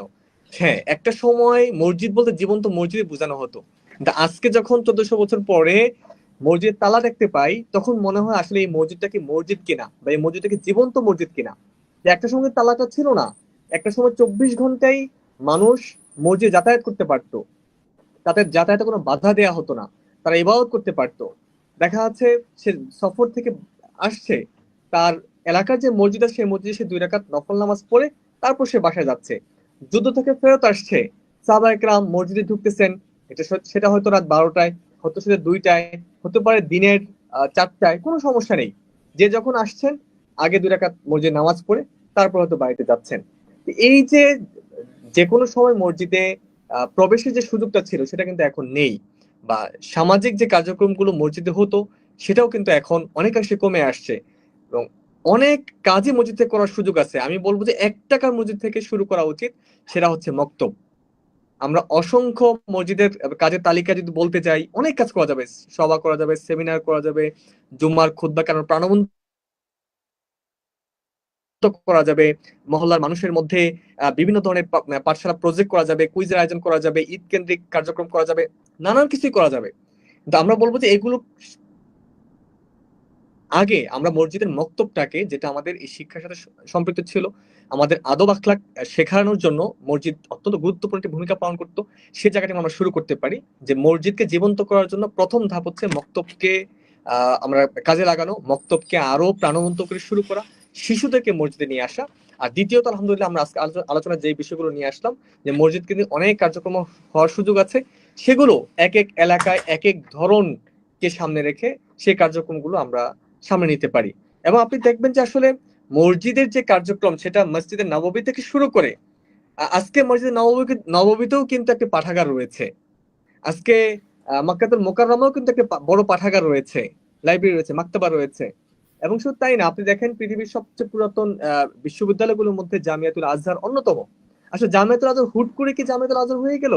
না, আমরা আসলে ইতিহাসটা জানি না। এটা জামিউল আজহার, এটা মসজিদ ছিল, এই মসজিদে পাঠাগার ছিল, এই মসজিদেই সবকিছু ছিল। এই মসজিদকে কেন্দ্র করে কিন্তু আস্তে আস্তে একটা বিশ্ববিদ্যালয় গড়ে ওঠে, যেটি আজকে 1000 বছরের পুরাতন একটা বিশ্ববিদ্যালয় পৃথিবীতে দাঁড়িয়ে আছে। যেখানে আজকের জামিয়াতুল আজহারেরও যে পড়াশোনা হয়, সেটা একটা দীর্ঘ পড়াশোনা, একটা বেশিরভাগ পড়াশোনাটা কিন্তু আমরা মসজিদে হয়। আপনার জামিয়াতুল আজহারের যে মসজিদ এখন আছে, সেই মসজিদে কিন্তু এখন নিয়মিত দার্স হয়, প্রতিদিন অন্তত 5 জন 7 জন শাইখ দার্স দিয়ে যাচ্ছেন।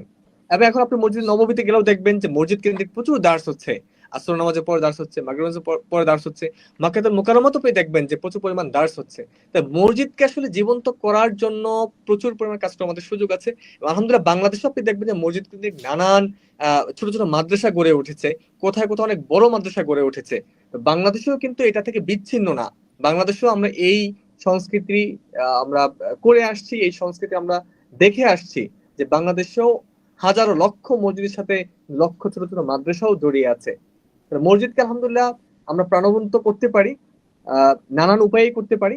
তা আমার পরামর্শ থাকবে পাঠকদের প্রতি বা আমাদের দর্শকদের প্রতি, শ্রোতাদের প্রতি, যে আমাদের এলাকায় আমরা মক্তবটাতে মসজিদটা অন্তত প্রথম একটা কাজ যদি আমরা করি সেটা মক্তব দিয়ে শুরু করতে পারি, এরপর আলহামদুলিল্লাহ নানা কার্যক্রম হতে পারে, নানান আইডিয়া আমরা আরো চিন্তা করতে পারি। জি মোহতারাম, বুঝতে পেরেছি। এই পর্যায়ে যেতে যেতে আপনার কাছে মোহতারাম, আপনি যেমন একটি বিষয় বলেছেন যে মসজিদে ব্লাড ডোনেশনের তালিকা টানিয়ে দেওয়া যেতে পারে, এরকম কি আমাদের তরুণদের উদ্দেশ্যে ধরে ধরে কিছু বিষয় আপনি একটু বলে দিবেন আমাদেরকে? যেমন শিশুদেরকে আপনি যেটি বলছিলেন যে মসজিদ প্রেমী গ্রুপে কিছু কাজ চলে, এরকম কিছু বিষয়কে আমাদেরকে একটু ধরে ধরে বলে দিবেন, যেমন তালিমের ব্যবস্থা বা এই ধরনের কি কি হতে পারে আসলে, খুব 1-2 মিনিটের মধ্যে কি এরকম কিছু বিষয় একটু আমাদেরকে বলবেন?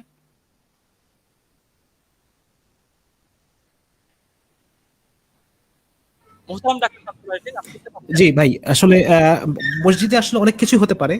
হ্যাঁ, তার মধ্যে যেমন যেমন ধরুন মসজিদে বড়দের যেরকম তালিম হয় হাদিসের গ্রন্থ থেকে বা সিরাত থেকে, একইভাবে শিশুদের জন্য তালিম হতে পারে।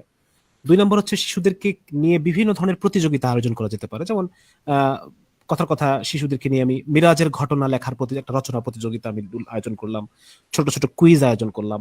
বা এমন কোনো খেলা হতে পারে যেটা খেলাগুলোর দ্বারা মসজিদ ময়লা হয় না, নোংরা হয় না, এমন কোনো খেলা হতে পারে। ছবি অঙ্কন প্রতিযোগিতা হতে পারে, বা বিভিন্ন ধরনের কি বলা যায়, মানে যেটা বললাম আর কি, যে এমন কোনো খেলা হতে পারে যেটার দ্বারা ছোট ছোট খেলা যেটার দ্বারা মসজিদ নোংরা হবে না। হ্যাঁ, এই ধরনের কোনো খেলা হতে পারে। তো মানে এরকম বিভিন্ন অ্যাক্টিভিটিস এর মধ্য দিয়ে আর বাচ্চাদের মক্তব তো আছেই। হ্যাঁ, সেই সাথে এই বিষয়গুলো যুক্ত যুক্ত করা যায়। আরেকটা বিষয়, যেমন ঈদের সময়গুলোতে মসজিদকে ডেকোরেশন করা, সেখানে বাচ্চারা আসবে, মিষ্টি হাবিজাবি, হ্যাঁ, বিভিন্ন তাদেরকে খাওয়ানো, এরকম মানে বিভিন্ন বাচ্চাদের জন্য বাচ্চারা যেগুলো পছন্দ করে, এগুলো আসলে একটু গবেষণা করলে এবং আমার এটা মন খুব চায় যে মানে আমি মূলত মানে আমার অন্তর চায় যে পরবর্তী জেনারেশনকে, আমরা তো এই জেনারেশনটা আমরা দিন একভাবে বুঝলাম, আমাদের পরবর্তী যে জেনারেশনটা, এই জেনারেশনটা যেন দিনের ব্যাপারে হীনমন্য না হয়। হ্যাঁ, একটা ডিকলোনাইজড প্রজন্ম যেন তৈরি আমরা রেখে যেতে পারি। সেই জন্য মসজিদের একটা ব্যাপক ভূমিকা গ্রহণ করা দরকার, এবং মসজিদ প্রেমী গ্রুপের মতো গ্রুপ প্রতিটা মসজিদে থাকা প্রয়োজন, যারা মসজিদ এবং বাচ্চাদেরকে নিয়ে কাজ করবে, এবং এর ফলে একটা প্রজন্ম তৈরি হবে যারা মসজিদকে আপন মনে করবে। হ্যাঁ, ইনশাআল্লাহ, আজকে যেরকম আমরা ইনশাআল্লাহ। মসজিদকে পর মনে করি, হ্যাঁ, জি, মসজিদকে মনে করি যে এটা থেকে পালায়ে বাঁচতে পারলে বাঁচি। হ্যাঁ, মসজিদে যারা আমরা দিনদার মধ্যে একটা বিরাট অংশ আমরা আছি এরকম, যে বাসাতেই সালাদ গুলো পড়ে ফেলতেছি, মানে জি। মসজিদের সাথে যত মানে দূরত্বে থাকা যায় এরকম একটা বিষয়। তো যারা মধ্যে কাজ করে, এমন একটা জি, প্রজন্ম মোহতারাম। তৈরি হোক যারা মসজিদকে আপন করে। ইনশাআল্লাহ, জি। ইনশাআল্লাহ। জি, মোহতারাম। আমাদের দর্শক যারা এই মুহূর্তে দেখছেন, তারা আশা করছি মোহতারাম ডাক্তার শামসুল আরেফিন এবং মোহতারাম ইসমাইল হোসেন এদের পরামর্শগুলো আপনারা মেনে চলবেন আশা করছি। আমরা ঠিক এই মুহূর্তে চলে যেতে যাচ্ছি বায়ান সত্যায়ন পরিবারের সম্মানিত চেয়ারম্যান ইসমাইল হোসেন, মোহতারাম আপনার কাছে। আপনি আমাদেরকে কি একটু খুবই স্পেসিফিক একটা পয়েন্টে একটু বলবেন, মসজিদের ক্ষেত্রে পাঠাগার এই ধারণাটা কেমন এবং এর গুরুত্ব কতখানি, এবং মসজিদে পাঠাগার অতীত ইতিহাসে আপনি যেমনটা একটু আগে কিছুটা এনেছিলেন, এটি একটু 2-1 মিনিটের মধ্যে একটু ভালোভাবে ব্যাখ্যা করবেন। আমরা যেহেতু এই লাইভটি খুবই সংক্ষিপ্ত আকারেই আনতে চেয়েছিলাম, আমাদের দীর্ঘ হয়ে যাচ্ছে আলোচনা, বাট আমরা পরবর্তীতে ইনশাল্লাহ আবারও আসবো। তো ইসমাইল হোসেন মোহতারাম, আপনি একটু আমাদেরকে এই বিষয়ে বলবেন। জি, জাযাকাল্লাহ। মসজিদের সাথে পাঠাগারের সম্পর্কটি মানে একেবারে স্পষ্ট। এটা আসলে সারা পৃথিবীতে স্পষ্ট। আমি কিছুক্ষণ আগেও বলছিলাম যে এখন আপনি মসজিদে নববীতে যদি যান ওমরা করতে গেলে, এটা আমাদের দেখে আসা প্রয়োজন যে আসলে সেখানের পাঠাগারটা কত বড়, কত সমৃদ্ধ। মানুষ ওমরা করতে যাচ্ছে বা হজ করতে যাচ্ছে, তারা গিয়েও যেন বই পড়া থেকে বঞ্চিত না হয়। এই বই পড়া যেন তারা একটা সুন্দর পরিবেশ, একটা মনোরম পরিবেশে তারা যেন বই পড়তে পারে, এটা কিন্তু এখনো মসজিদে নববীতে সেই কালচারটা রয়েছে। আপনি মক্কাতুল মোকাররমায় যাবেন, সেখানেও যাওয়ার পর আপনি ইবাদত করবেন, সবকিছুই করবেন।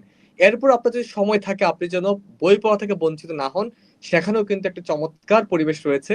পাঠাগারের জন্য বিশাল একটি স্পেস, ফ্লোর কিন্তু সেখানে দেয়া আছে। আমি কিছুক্ষণ আগে এটাও বলছিলাম যে জামিয়াতুল আজহার কিভাবে হলো, সেখানে কিন্তু মসজিদকে কেন্দ্র করে একটা বিশ্ববিদ্যালয় হয়ে গেল। এবং এরকম পৃথিবীর মানে শত শত উদাহরণ দেওয়া যাবে যে মসজিদকে কেন্দ্র করে মাদ্রাসা হয়েছে, মসজিদ কেন্দ্র করে বিশ্ববিদ্যালয় হয়েছে। তো পাঠাগার এটা প্রত্যেকটা মসজিদ, এবং আপনি আজকে বাংলাদেশের মসজিদে কিন্তু দেখবেন যে কিছু কিছু জায়গা আমাদের প্রায় প্রতিটা মসজিদে কিছু কিছু তাক রয়েছে যেখানে আমরা মুসহাফ গুলো রাখি, যেখানে কিছু বই আমরা রাখি। এটা কিন্তু এটা কোত্থেকে আসলো? এটা সেই সংস্কৃতির ধারাবাহিকতা। হ্যাঁ, এটা হয়তো আমরা এখন পরিসরটা ছোট করে ফেলেছি এইটুকু। না, আমরা যদি পরিসরটাকে আরেকটু চিন্তা ভাবনা করতে পারি তাহলে হয়তো এটাকে আমরা বিশাল করে করতে পারবো। কিন্তু আমরা কিন্তু আমাদের এই হারানো ঐতিহ্য পুরো হারিয়ে গেছে সেরকম না। আমাদের মসজিদে কিন্তু এই স্মৃতিগুলো আমরা দেখতে পারি যে হ্যাঁ, মুসাফের জন্য কিছু তাক রয়েছে। তো সেই সাথে সেখানে আরো অসংখ্য বই ঢুকতে পারে, সেটাকে আরো পরিকল্পিতভাবে এই পাঠাগারটা কাজে লাগানো যেতে পারে। একটি মজার ঘটনা আমরা আপনাকে বলতে পারি যে আল আজহার বিশ্ববিদ্যালয়ের যে মসজিদটি ছিল জামিউল আজহার, মানে সেখান থেকে মানে সেই মসজিদের ভিতরে প্রচুর কিতাব ছিল। তো একজন ওরিয়েন্টালিস্ট, যার নাম খুব পরিচিত একজন ওরিয়েন্টালিস্ট, যে এডওয়ার্ড ডব্লিউ লেইন, সে চিন্তা করলো যে মুসলিমদের আহ, যে ডিকশনারি গুলো আছে, প্রাচীন যে ডিকশনারি গুলো আছে সেগুলোকে নিয়ে সে অ্যারাবিক টু ইংলিশ একটা ডিকশনারি করবে, অভিধান করবে। তো সে পাবে কোথায়? তো সে চলে গেল মিশরে। মিশরে গিয়ে নানান মসজিদ ঘোরাঘুরি করছে, খোঁজ করছে। তো তো এখন সে তো অমুসলিম হওয়ার কারণে সে মসজিদে ঢুকতে পারছে না। পরে দেখা যাচ্ছে সে ঠিকই সেখানে জুব্বা টুব্বা পরে একেবারে পুরো মুসলিমদের মতো হয়ে যাচ্ছে, কখন সে মসজিদে ঢোকার চেষ্টা করতেছে, কখনো না পারলে তার বন্ধুকে দিয়ে মসজিদে ঢুকতেছে। কেন? যে মসজিদে সে অভিধানের কি কি অভিধান পাওয়া যায় মুসলিমদের প্রাচীন, সেগুলোকে খুঁজে আনা। সে প্রায় 3-4 বছর সেই মিশরে থেকে এই নানাভাবে মানুষকে দিয়ে বিভিন্ন অভিধানের অনুলিপি সে তৈরি করে, কপি তৈরি করে, সেগুলোকে নিয়ে সে তারপর লন্ডন চলে যায়। লন্ডন সরকারের সহযোগিতায়, রাজ পরিবারের সহযোগিতায় তারপর সে বিশাল একটি ডিকশনারি তৈরি করে, যেটা এখন আমরা সারা পৃথিবীতে দেখতে পারি। 2 খন্ড একটি অ্যারাবিক ইংলিশ ডিকশনারি রয়েছে। তো এই যে দেখেন যে মানে ওরিয়েন্টালিস্টরা আপনার কাছে কোথায় আসতেছে? আপনার জ্ঞানকে খোঁজার জন্য মসজিদে আসতেছে। তাহলে এই যে পাঠাগার, তাহলে আপনার পাঠাগারের রিসোর্সটা কত শক্তিশালী, যে একজন ওরিয়েন্টালিস্ট আপনার এই মিশরে এসে 3-4 বছর থাকতে হচ্ছে, মসজিদগুলোতে ঘুরতেছে।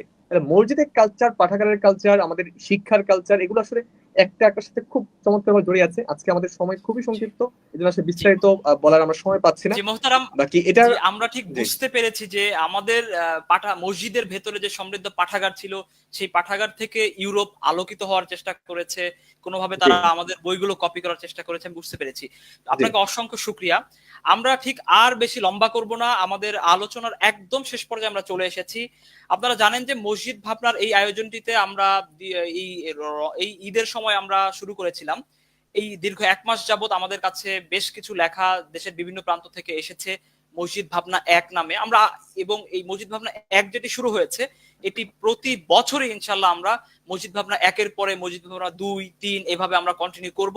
আমরা চাই আমাদের মসজিদ নিয়ে ভাবা হোক এবং আমাদের মসজিদ আমাদের সমাজকে পরিবর্তন করুক। তো ঠিক এই মুহূর্তে আমরা একদমই আমরা পরে আবার ওই বিষয়গুলো নিয়ে আলোচনায় আসবো আরো ডিটেইলসে। আপনাদের যদি ইচ্ছা থাকে, আকাঙ্ক্ষা থাকে, আগ্রহ থাকে, ইনশাল্লাহ সমস্যা নেই, কিন্তু আমাদের সময় খুবই সংক্ষিপ্ত। আমরা এই মুহূর্তে মোহতারাম ইসমাইল হোসেন আপনার কাছে যেতে চাচ্ছি, আপনি কি প্রতিযোগীদের ফলাফলগুলো একটু ঘোষণা করবেন? প্রতিযোগীদের ফলাফল ঘোষণা করার পরে যিনি প্রথম স্থান অর্জন করবেন তাকে আমরা জাস্ট 30 সেকেন্ডের জন্য বা 1 মিনিটের জন্য একটু যোগ করব। তিনি তার মসজিদের এই প্রতিযোগিতা নিয়ে একটু জাস্ট তার ব্যাপারটা বলবেন, অনুভূতি শেয়ার করবেন। এরপর আমরা ইনশাল্লাহ আমাদের এটি শেষ করে দিব। জি মোহতারাম, নামগুলো একটু বলবেন কি? 5 নম্বর থেকে 1-এর দিকে গেল, একটু বলবেন। জি জি, ধন্যবাদ আপনাকে। পুরস্কার ঘোষণার বিষয়টি আমাকে, ফলাফল ঘোষণার বিষয়টি আমাকে দায়িত্ব দেওয়ার জন্য। আমাদের মসজিদ ভাবনায় যারা অংশগ্রহণ করেছেন প্রত্যেককে আমরা আন্তরিকভাবে অভিনন্দন জানাচ্ছি, মোবারকবাদ জানাচ্ছি, যে কষ্ট করে খুব চমৎকার আর্টিকেল আমরা পেয়েছি, খুব চমৎকার আমরা লেখা পেয়েছি, যেগুলো প্রত্যেকটা আসলে পড়ার মতো। তো খুবই কোয়ালিটি মেনটেন করেই সবাই লেখার চেষ্টা করেছেন। আমিও কিছু লেখা পড়ার আলহামদুলিল্লাহ সুযোগ হয়েছিল আমার। তা আমি দেরি না করে ফলাফল ঘোষণা করছি। 5ম স্থান যিনি অর্জন করেছেন তিনি হচ্ছেন মোহতারাম নূর মোহাম্মদ সুজন, চট্টগ্রাম মোল্লাপাড়া থেকে। ওনার মসজিদের নাম হচ্ছে আল ইব্রাহিম। যিনি 4র্থ স্থান অর্জন করেছেন তিনি হচ্ছেন মোহতারাম তোফায়েল আহমেদ তপু। তিনি অংশগ্রহণ করেছিলেন নাটোর জেলার নলডাঙ্গা থেকে। মসজিদের নাম ছিল চেউখালী বাইতুন নূর জামে মসজিদ। আমরা 3য় স্থান যিনি অর্জন করেছেন তার নাম ঘোষণা করছি, তিনি হচ্ছেন মোহতারাম ইশতিয়াক আহমেদ। তিনি অংশগ্রহণ করেছিলেন কুমিল্লা জেলার চান্দিনা উপজেলা থেকে। মসজিদের নামটি খুবই চমৎকার, মহারং সাব রেজিস্ট্রি জামে মসজিদ। আমরা 2য় স্থান অর্জনকারী নাম ঘোষণা করছি এখন, মোহতারাম এমডি মঈনুদ্দিন চৌধুরী, যিনি অংশগ্রহণ করেছিলেন মনসুরাবাদ চট্টগ্রাম থেকে। মসজিদের নাম ছিল খান সাহেব আব্দুল হাকিম জামে মসজিদ। সর্বশেষ 1ম স্থান অর্জনকারী মোহতারাম মুনতাসির মামুন। মসজিদ ভাবনায় প্রথম হয়েছেন মোহাম্মদ মুনতাসির মামুন, যিনি মসজিদ প্রেমী নিয়ে কাজ করছেন এবং আলহামদুলিল্লাহ তার অভিজ্ঞতার ঝুলি অনেক বেশ মজবুত ছিল। এজন্যই হয়তো অনেক কার্যক্রমের দরুন উনি প্রথম স্থান অর্জন করতে পেরেছিলেন। ওনার মসজিদটি হচ্ছে বয়রাক খুলনায়, মসজিদের নাম হচ্ছে বাইতুন নাজার জামে মসজিদ। জি মোহতারাম, আপনাকে অসংখ্য শুকরিয়া আমাদের ফলাফল ঘোষণার জন্য। এবং আমরা একটু জানিয়ে দিচ্ছি যে আমাদের প্রতিযোগিতা থেকে মোট পাঁচজনকে আমরা হচ্ছে বিজয়ী ঘোষণা করেছি। এই পাঁচজনের কাছে পৌঁছে যাবে মাক্তাবাতুল বায়ান প্রকাশনীর যে কোরআন মাজিদটি প্রকাশ পেয়েছে। আপনারা জানেন যে বাংলা ভাষায় সহজবোধ্য কোরআন মাজিদ, এই কোরআন মাজিদটি আমরা এই প্রতিযোগীদেরকে দিব, তাদের প্রতিযোগীদের মসজিদগুলোকে দিব আমরা। এই হাদিয়াগুলো এবং এই প্রতিযোগিতার পুরস্কারগুলো মসজিদের জন্য, মসজিদের ক্ষুদ্র পাঠাগার করার জন্য। যেমনটি আমরা বলছিলাম যে পাঠাগার কতটি গুরুত্বপূর্ণ, সেখানে এক কপি যাবে মাক্তাবাতুল বায়ানের প্রকাশিত সহজ সরল যে কোরআন মাজিদটি অনুবাদ, সেই কোরআন মাজিদ। আরো যাবে পাঠক নন্দিত রাসূলের চোখে দুনিয়া বই এবং সুন্দর সম্পর্ক বিনিময় জান্নাত। এবং সাথে আমরা একটি পাঠক মেলা পাঠচক্র প্ল্যানিং ট্র্যাকিং শীট দিব, যেই শীটের মাধ্যমে আমাদের এই পাঠকরা হচ্ছে তাদের পাঠচক্রের তথ্য আপডেট টুকে রাখবেন এবং আমাদেরকে জানাবেন। এই মুহূর্তে আমাদের সাথে যুক্ত হয়েছেন মোহতারাম মুনতাসির মামুন। মোহতারাম, আপনি কেমন আছেন এবং এই খুবই অল্প কথায় আমাদেরকে জানাবেন যে মসজিদ ভাবনা প্রতিযোগিতায় অংশ নিয়ে আপনার ঠিক কেমন লেগেছে, এবং 1 মিনিট সময় নিয়ে আপনি বিষয়গুলো বলবেন আশা করছি। আউযু বিল্লাহি মিনাশ শাইতানির রাজিম, বিসমিল্লাহির রহমানির রহিম। নাকি শোনা যাচ্ছে? জি, আপনাকে সব শোনা যাচ্ছে, আপনি 1 মিনিটে জি বলবেন। জি আলহামদুলিল্লাহ। আমি যখন এই আয়োজনটা প্রথমে দেখি তখন আমার মনের মধ্যে আসছিল যে আমি তো বেশ কিছুদিন ধরে মসজিদ বিষয়ে কিছু কাজ করছি, তো এটা আমাদের যারা অন্যরা কাজ করেন বা সারা দেশে মানুষকে কাছে ছড়িয়ে দেওয়া যায় কিনা আইডিয়া শেয়ারের মাধ্যমে। তো সেই জন্যই আমি অংশগ্রহণ করি। আমাদের এলাকার মসজিদে আমরা প্রায় 8-9 বছর ধরে বাচ্চাদের জন্য বিভিন্ন অনুষ্ঠান করে থাকি, বাচ্চাদের আনন্দের মাধ্যমে যেন তারা শিখতে পারে সেই আয়োজনটা আমরা করে থাকি। তো এক্ষেত্রে থাকে যে প্রতি জুমার পরে আমরা নামাজের পরে বসি, বিভিন্ন প্রতিযোগিতা হয়, পুরস্কার দেওয়া হয়, এবং বিভিন্ন দিবসে যেমন ঈদে, প্রতি ঈদে আমরা একটা আনন্দ মেলা, আনন্দ র্যালি করি, ঈদের দিন উৎসব হয়, এবং এরকম বিভিন্ন যে দিনগুলো আছে সেই দিনগুলোতে আমরা চেষ্টা করি বাচ্চাদেরকে নিয়ে বিভিন্ন আয়োজন করার। তো সাথে সাথে আমাদের মসজিদে বইয়ের জন্য লাইব্রেরিও আছে, বাচ্চারা বই নিয়ে পড়তে পারে। এবং একটি যেটা অ্যাড করেছি সেটা হচ্ছে যে বই পড়লে আমরা আরো উল্টা পুরস্কার দেই, যে সে যদি একটা বই পড়ে তাহলে হয়তো 5 টাকা বা 10 টাকা করে সে পুরস্কার পায়। এটার জন্য সে আরো বেশি উৎসাহিত হয় এবং বইগুলো পড়ে। তো আমরা আসলে জানি যে বাচ্চারা আনন্দের সাথে শিখতে চায়। আমাদের বর্তমানে ইসলামের সাথে আনন্দ বা খেলাধুলাই জিনিসটা খুব বেশি জড়িত না, এই জন্য বাচ্চারা দেখা যাচ্ছে তারা জন্মদিন বা 31st নাইট বা কোনো কোথাও ফুল দিতে যাওয়া এই বিষয়গুলোতে আগ্রহী হচ্ছে। কিন্তু ইসলাম যে একটি কার্যকর এবং বিভিন্ন কাজের সাথে সম্পৃক্ত একটি প্রোডাক্টিভ বিষয়, সেটা তাদের কাছে তুলে ধরা হচ্ছে না, এই জন্য তারা ইসলামে আনন্দ পাচ্ছে না। এই জন্য আমরা চেষ্টা করেছি মসজিদের মধ্যে ছোট ছোট খেলাও আমরা করি, যেগুলো বসে বসে খেলা যায় বা একটু দাঁড়িয়ে খেলা যায়। এই খেলাগুলো আমরা আসলে মসজিদে করি যেন তারা আনন্দ পায় এবং আনন্দের মাধ্যমে ইসলামটাকে শিখতে পারে। কারণ বাচ্চাদের যদি শুধু ঝাড়ি দেওয়া হয় বা রাগ করা হয় তাহলে তারা সেটাকে আগ্রহী হয় না, বরং আনন্দ উৎসব একটা পুরস্কার পেলে তারা আগ্রহী হয়। জি ধন্যবাদ। জি মোহতারাম, অসংখ্য শুক্রিয়া। আমরা অনুষ্ঠানের একদমই শেষ পর্যায়ে চলে এসেছি। আমরা খুব শীঘ্রই যারা বিজয়ী তালিকায় 5 জন আছেন তাদের বইগুলো আমরা পৌঁছে দেব কুরিয়ারের মাধ্যমে, এবং আরো যারা অংশ নিয়েছেন বাকি যারা ছিলেন অংশগ্রহণকারী তাদেরকেও আমরা অন্তত শুরু করার জন্য বই দিব, এবং দিব সাথে পাঠক মেলার একটি পাঠচক্র ট্র্যাকিং শীট। এই শীট মেনটেন করে আপনারা আপনাদের আপডেট গুলো 1 মাস শেষ হওয়ার পর আমাদেরকে দিবেন, পাঠাবেন বা ছবি তুলে আমাদের কাছে দিবেন। আমরা সেই হিসাবে হয়তো আপনাদের মসজিদেও আরো বই দিতে পারি যদি আপনাদের অ্যাক্টিভিটি ওইরকম দেখে থাকি। আমরা একটি খুবই উপভোগ্য লাইভ ওয়েবিনার ছিল, আমরা খুবই উপভোগ করেছি। আশা করি মসজিদ ভাবনা নিয়ে আমরা আবারও কথা বলবো। মসজিদ ভাবনা নিয়ে কথা কখনোই ফুরিয়ে যাবে না। মসজিদ ভাবনা আমাদের সমাজকে পাল্টে দিতে পারে, আমাদের সমাজকে পরিবর্তন করতে পারে, আমাদের চিন্তাকে বিনির্মাণ করতে পারে। আজকের এই প্রোগ্রামে সম্মানিত অতিথি হিসেবে উপস্থিত ছিলেন মোহতারাম ডাক্তার শামসুল আরিফিন শক্তি ভাই, এবং আরো উপস্থিত ছিলেন মোহতারাম ইসমাইল হুসাইন ভাইয়া। তাদের সকলকে অসংখ্য ধন্যবাদ, অসংখ্য শুকরিয়া, জাযাকাল্লাহু খাইরান। আমাদের আজকের এই প্রোগ্রামে আপনাদের উপস্থিতির মাধ্যমে এই প্রোগ্রাম ফলপ্রসূ হয়েছে। এবং আরো আজকে যুক্ত হওয়ার জন্য মুনতাসির মামুন ভাই, আপনাকে অসংখ্য শুকরিয়া। আমরা মসজিদ ভাবনা নিয়ে আবারও কথা বলবো।